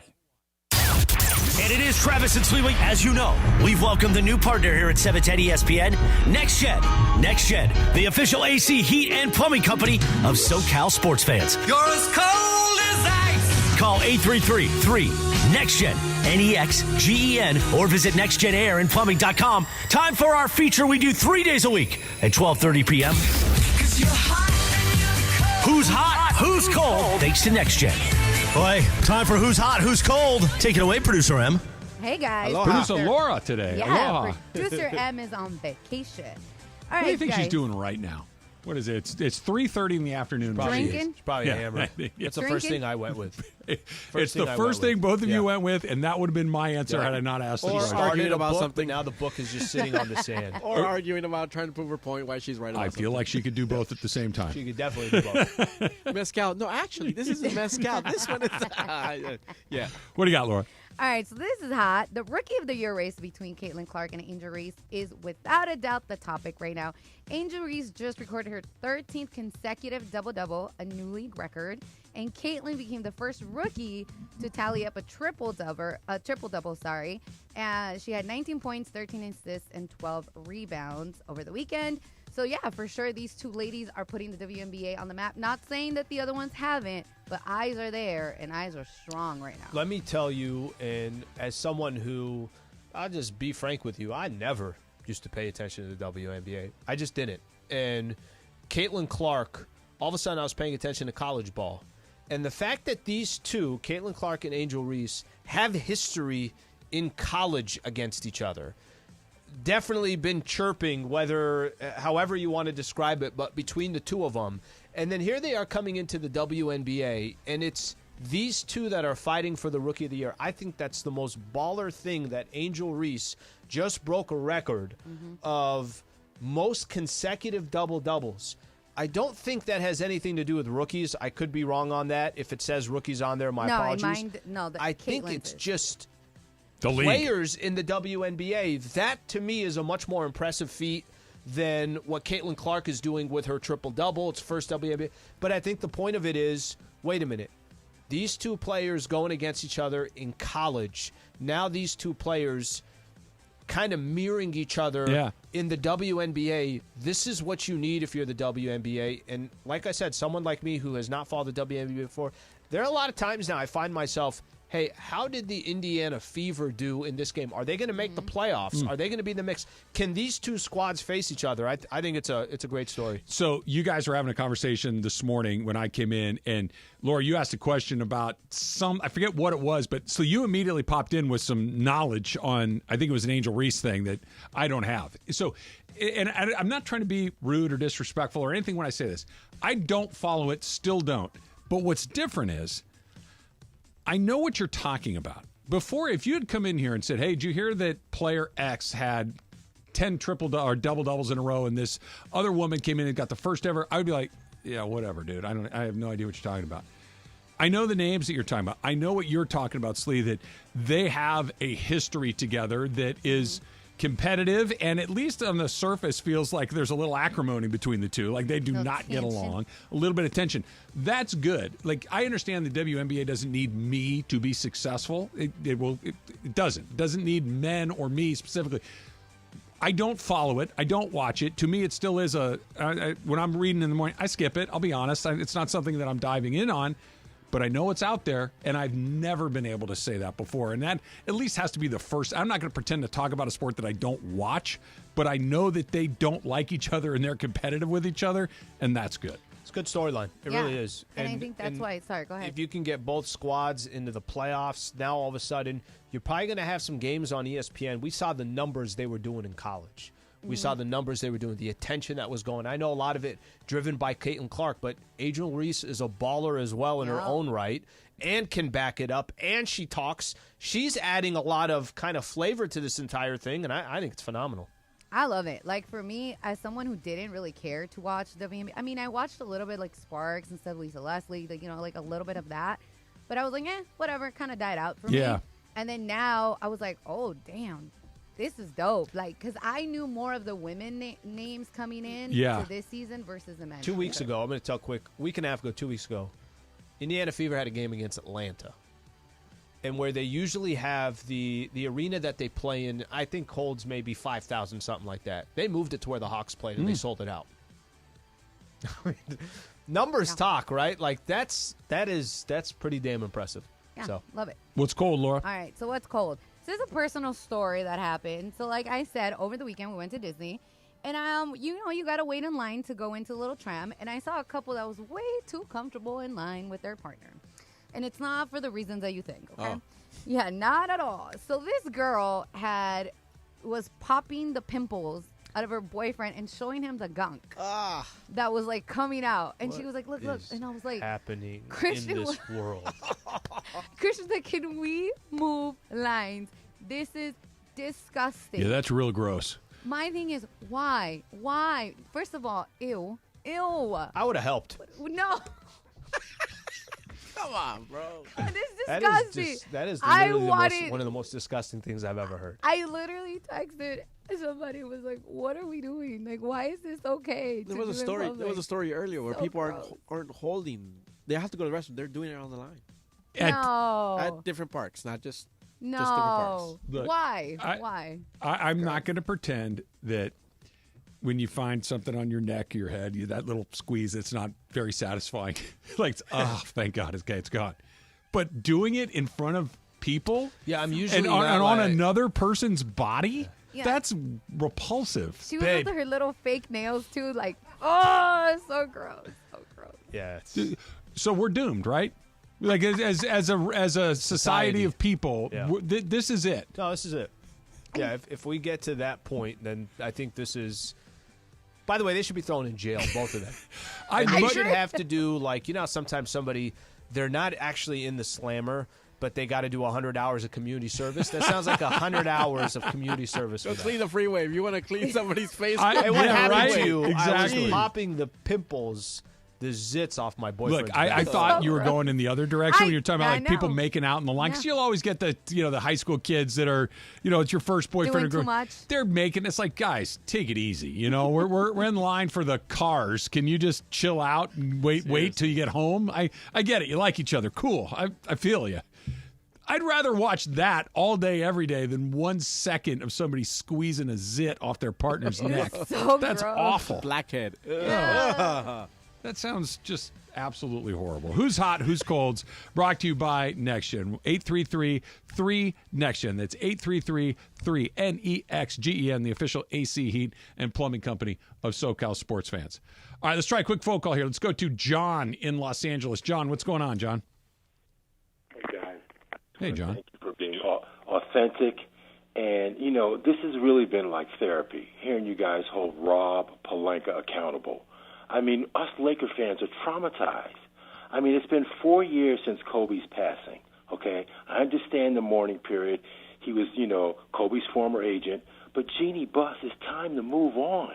I mean, this guy is shooting us in the foot time after time.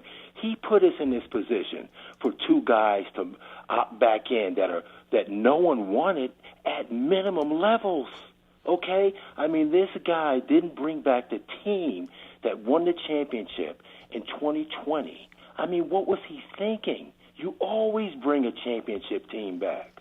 I mean, it's really just difficult to really root for the Lakers when they're so close. They only lost by 11 points for the whole series to Denver in the playoffs. That's a 3-pointer per game. I mean, we're close, but this guy is just killing us. Rob Pelinka, please resign. Do the right thing for Laker Nation. John, Well, appreciate you calling in. Okay, well, that's not going to happen. Yeah, No. definitely nobody's going to resign. Yeah, what's plan B? Yeah. But I'll come back to this. I mentioned this when they were looking for J.J. Redick. They were looking for their next head coach, and when they hired J.J., that my attention for me, I've stopped shifting from who's going to be your next coach. I've stopped shifted from what does your roster look like. My attention has shifted to Rob Pelinka, and it's the truth. At the end of the day, the results are going to speak for themselves. And if we go another couple of years where you're out to recycle another head coach, I'm no longer looking at who you bring in. I'm looking at who brought the person in. And that's all that matters. Frank Vogel won a championship. He ended up getting fired. Darvin Ham came here and in his second year really took steps back and showed everyone that I don't think he's ready to be a head coach in the NBA.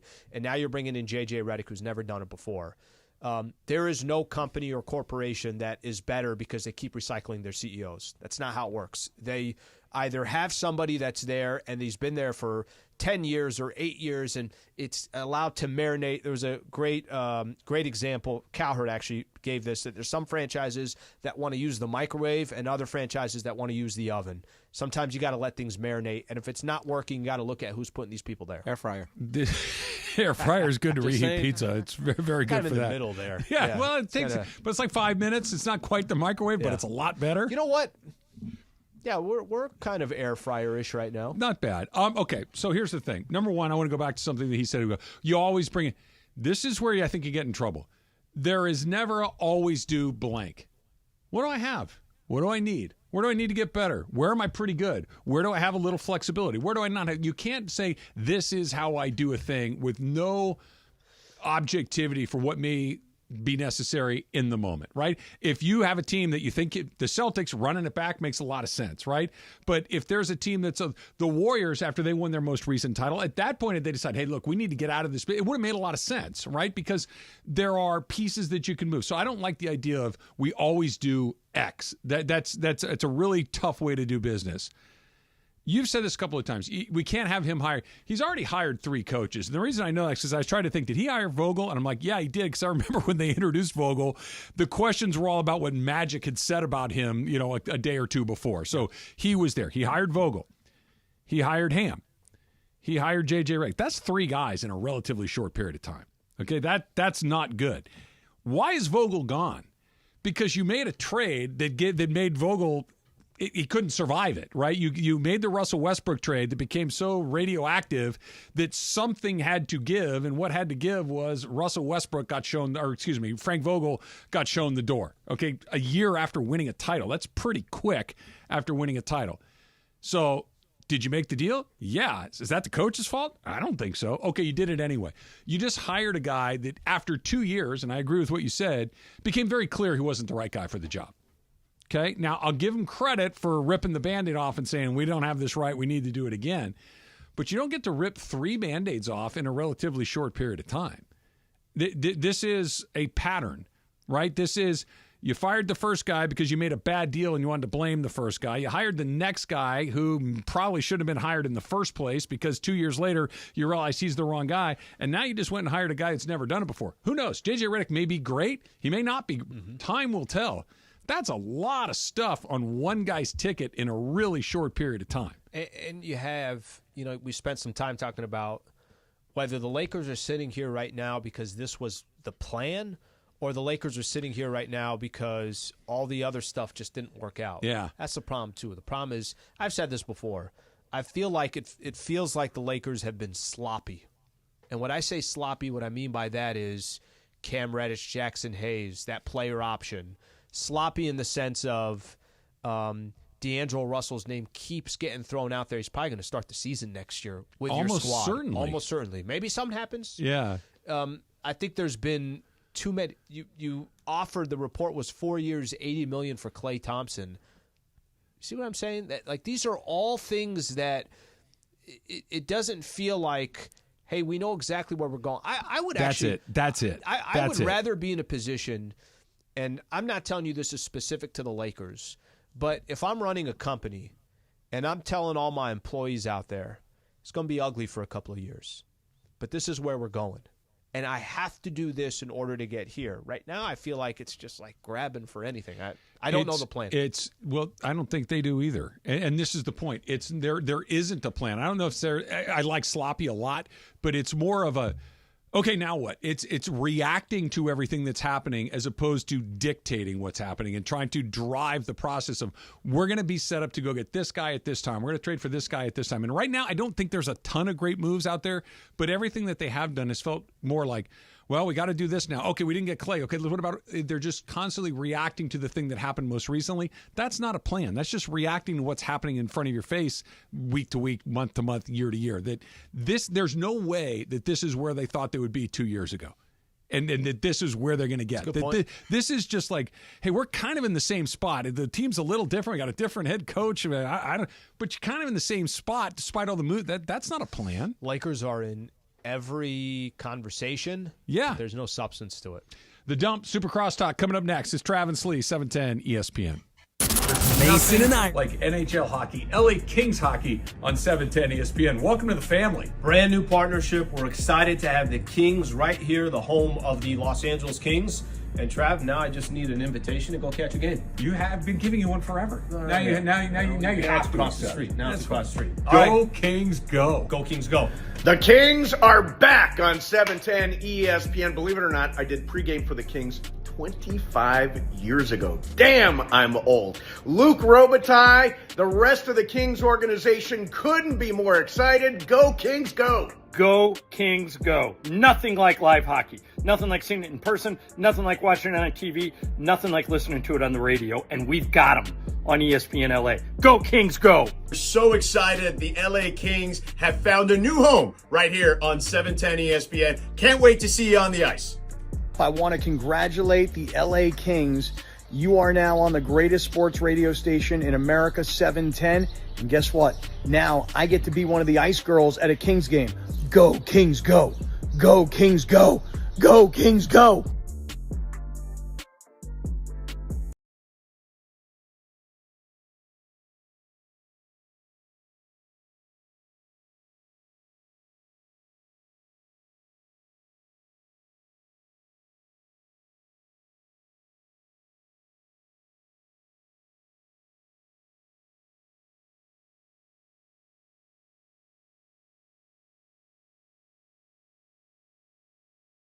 Don't miss out on Black Friday and July savings at Dell.com/deals. That's Dell.com/deals. Accident or injury, call Jacob and Ronnie. Call Jacob. Hey, it's Mace. When I was in an accident, my friend Jacob was the first person I called. He should be your first call, too. Call Jacob, 844-24-JACOB, or visit calljacob.com. Call Jacob. This radio commercial was made to convince you to stop speeding. We can't use siren sound effects on the radio, so we'll use other equally jarring sound effects to get your attention. Like telling you that whether you drive a little over the speed limit or a lot, you can crash just the same. You could hurt yourself or worse, others. I'm at the scene of the collision. And the damage you cause will be beyond repair. See? We didn't have to use crash or siren sounds after all. Speeding catches up with you. Brought to you by NHTSA. Need assistance with door and window projects? The Home Depot can help. From inspiration and materials to ordering and installation, our free Millwork virtual apron service can get you moving and doing. Plus, we speak Spanish too. Our associates can help you tackle complex jobs without you leaving the job site, saving you time and money. Call us at 1-833-HD-APRON or visit homedepot.com/MVA. The Home Depot, how doers get more done. It's time for everything we haven't gotten to today. Yes, it's time for the dump. So we'll talk about this a little bit more tomorrow as well, Slee, but Dan Hurley is obviously still the coach of the UConn Huskies. Back-to-back national championship winning coach, was the number one target of the Lakers during the offseason to take their job. And one of the things it seemed like the Lakers didn't do is give that Godfather offer. Like, I have to say yes to that. That's $100 million. I have to do it. He's staying at UConn for 6 years, $50 million, which is less than the Lakers offered. Something, nothing, big deal. I That's think something, right? Yeah, I think something. It threw me off. I got to be honest. When I first saw it, I was like, and this was right before, I don't know, around 9 o'clock where I first saw it. Right when I looked at it, I was like, I don't think I'm reading this right. Because if he took 6 years for $50 million, Lakers were offering 6 years for $70 million, and it's the Los Angeles Lakers. UConn's awesome program for college. They've won 2 championships, national championships in a row. That's what he was leveraging the Lakers for? He wasn't leveraging the Lakers. I don't know. I think I know what you're about to ask me, and I don't know. I think that if he was leveraging the Lakers, I was ready to see 8 years, $100 million.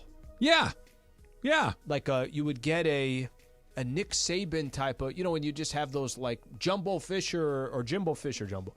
You get those big time deals where you're like, yeah, that guy just got the Godfather offer. It's a great example. Less money. Okay, so here's where I keep coming back. I don't know if I understood it. I don't understand it. Does this go back to, because remember when he said he came out here and he brought his wife, and after he went home without signing it, it's like, that's not a good sign, because you bring your wife out to close the deal. You bring your wife out so you can sign it, press conference, hey, we're here, we love LA, right, hey, let's go look at these houses, whatever it is. I don't think you bring her out in I don't think we're going to take this mode. Didn't happen. He goes back to New York. He decides that he's not going to take the Laker job. And I asked you at the time, I'm like, did he see something that he didn't like? Like, did he hear something that he didn't like? Or was this just I came out, I didn't fall in love right away. These guys are great, but my heart and my bank account is back in UConn, and I'm going to do it. He saw the nitty gritty. He's like, nope. Do you think that's what it is? It's an F1 car with a bug engine under it. Wow. Is that what it is? Is it? Are we back to where we talked about it a few weeks ago, which is he saw something he didn't like, because it clearly was not a financial incentive for him to go to UConn over the Lakers. He took less. He's not the only one. A lot of people are saying no. I don't know. I don't know. I have no idea. But I'll go back to this, and I think it's fair to just say this. Well, that's not a great look. That's all. Like, at the end of the day, I think if it's... But doesn't the why of it matter? I mean, I agree with you. It doesn't look good, but I'm really curious as to why. The why matters. But I'm going to go... you and I are not in these meetings, so we don't know the why. Yeah. You and I can't sit down with Dan Hurley and have a 1 hour conversation to figure out what it is. When he went on Le Batard, though, Slee, remember we're like, okay, it was about the money. Because Le Batard asked him, he's like, was there a number that would make you leave? He said, yeah. And we're like, oh, okay. They didn't offer enough money. It's up to the Lakers to pay what they want. What, 6 years, 70? Yeah, and it sounded like 100 might have gotten it done, right? It's not my money. It's their yeah.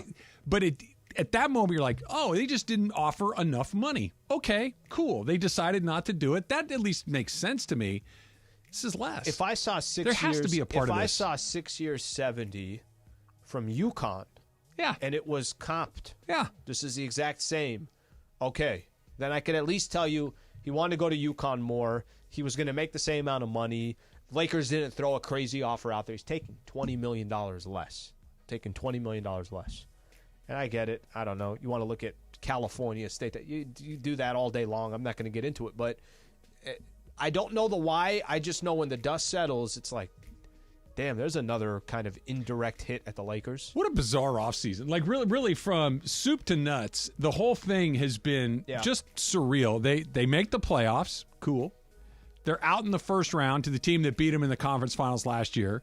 Okay. And then Emily did that thing where they lost to the team that lost to the next team they played all the way through the finals, sure. Which is maybe that happens more often, I think, but that's weird. You got the whole Bronny James stuff. You've got LeBron opting out to opt back in. No trade clause. The roster doesn't change at all. It's just been a really bizarre offseason. And I don't know. You could say it's kind of this is where they're going to end up no matter what. But you'd be hard pressed to say, hey, I really like what they did between the end of the season and today. Yeah, there's been nothing done. I think that has more to do with anything else. There's been literally nothing done. Paul George spoke about his new deal in Philadelphia. He mentions the Clippers' initial offer was 2 years, $60 million. He felt disrespected. He wanted the same deal that the team gave Kawhi Leonard, which was 3 years and $153 million. I used to hear stuff like that. They disrespect you to the tune of 2 years and $60 million. The answer is yes. Mm-hmm. Yeah, that at some point the money is. He's not going to spend all $153 million of these dollars, right? Unless, it's all funny money. It's all money that your kids and grandkids and great-grandkids will get to. I understand that. You're telling me you value me a lot less than that other guy. You're telling me we're the same. You're telling me that we're the same important to what it is. But when it comes time for you to prove that I'm the same, you're not coming anywhere near it. I understand the disrespect of it. So they offered James Harden more than they offered Paul George. That situation, I was listening. Brian Windhorst does the Hoops Collective podcast, right? And Om Youngmasuk, who covers the NBA and the Clippers for ESPN, and they're both kind of going back and forth on the conversation of why not Paul George. And Windhorst just keeps saying, yeah, I would have still signed Paul George. I would have done for the Clippers. I would have done whatever it took to sign Paul George. I get it. I understand it, that the apron, all that stuff. And maybe the Clippers just have some grand plan that I don't know about. Maybe this is a smart thing to do. I do think 4 years is a lot, but Philly had to do it. But nonetheless, I think when the dust settles, the Clippers don't have Paul George. They had him for 5 years. They let him just walk, and they didn't get anything back. You kind of find the good angle in that. How do you think he'll do in Philly? Paul George, I don't know him well. He's a great player, but Philadelphia is a really hard place to play, and not just in the NBA, in the NHL, in the NFL, in Major League Baseball. They choose Mike Schmidt, greatest third baseman of all time. They boot him for 20 years. Okay, like they're tough. They fall in love with you. They love you. They loved Iverson, right? They have guys that they absolutely love, but if they don't, Paul George could be one of those guys. If he does some of those playoff P performances and hits the side of the backboard, how are they going to respond to that? Here's the good thing for him. Philly hasn't really, with Joel Embiid, they haven't really made real noise, right? Haven't they been never out of the got to second the round. Eastern Conference Finals. They've never been. The talent is there. I think he's going to help them. I really Talent's do. there I for think, sure. But how will they treat him? They'll treat him just like they treat every Philly player. Ireland's in here. How will Paul George fit in the city of Philadelphia? He's going to fit in great because he's now the third best player on I that agree with you. team. So that means the best player is going to guard Embiid. The second best player is going to guard Maxey. And he's going to torch. What the if he third has a few best player. clunkers and the Philly fans Philly fan? Well, they will. But I think he's going to be great there because he's better than everybody else's third best player. You know, that's why the Celtics are so good. 1 through 5, their 3-4-5 is better than your 3-4-5. Oh, yeah. Who, you know, Porzingis would be a 1 on another team. Sure.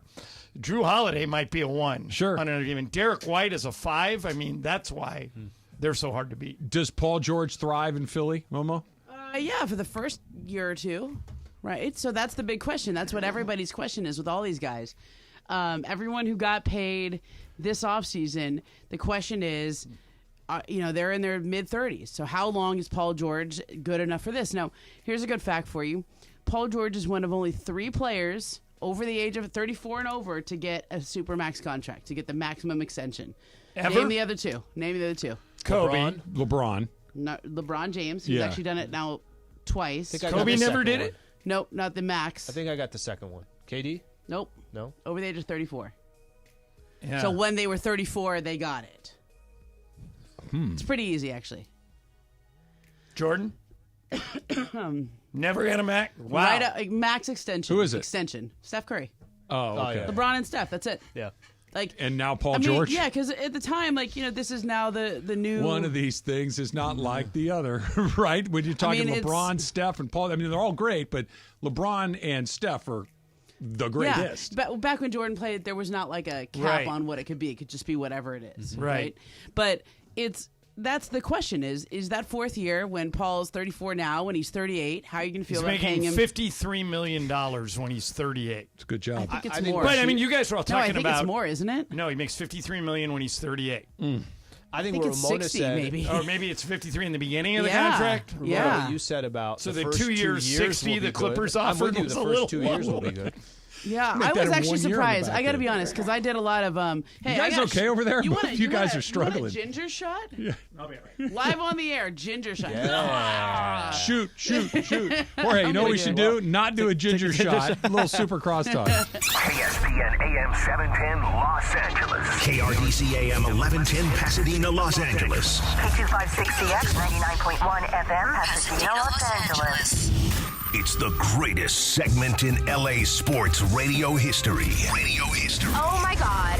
When the shows come together for magic on the radio. It will only grow stronger. Super Crosstalk. Are we ready for Mason and Ireland to join Travis and Slee? Super Crosstalk begins. Super Crosstalk presented by In-N-Out Burger. In-N-Out. That's what a hamburger is all about. It's time for Super Crosstalk.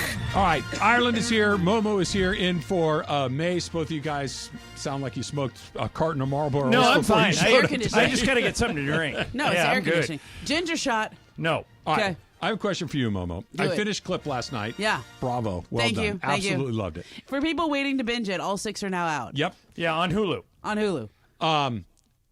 Shelley's friend, Justine.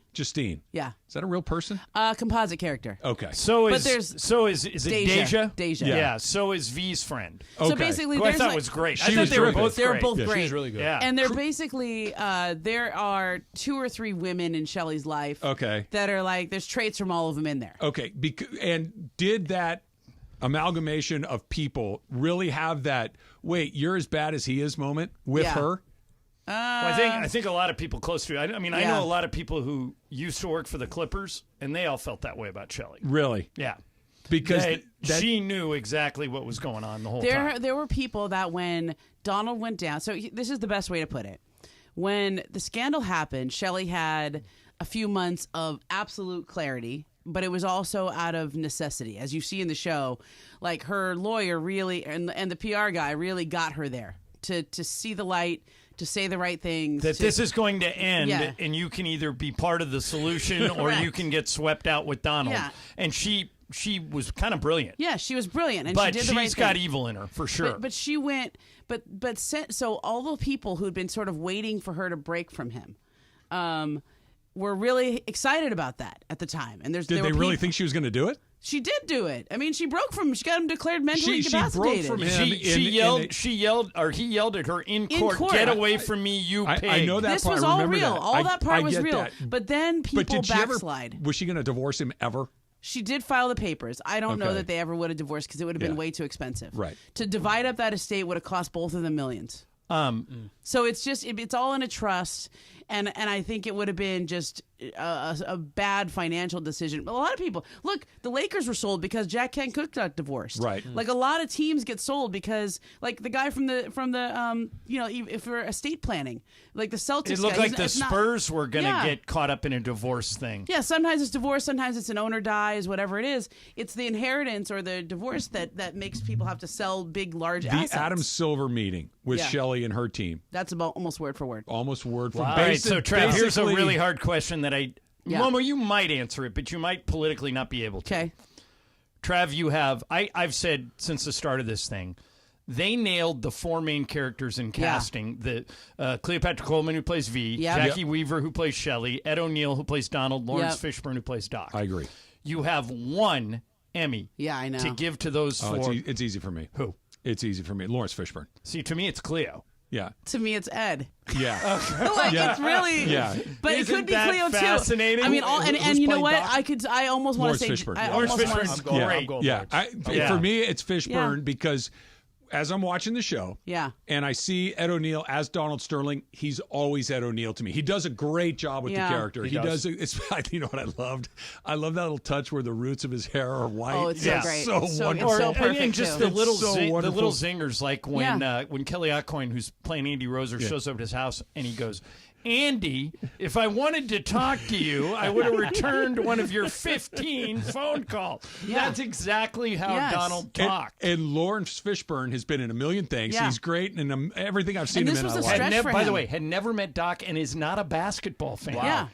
I well, watched he did. that. They did spend some time together before they did the show. Okay, they finally did meet. As Yeah. I'm Yeah. watching the show, I get lost in it. I forget that it's an actor. Yeah. It feels Which is like the it's ultimate Doc compliment. Rivers I'm to telling me. you, next year when he's coaching the Bucks, all the memes are going to be Lawrence Fishburne memes. Yeah, probably. You know what I mean?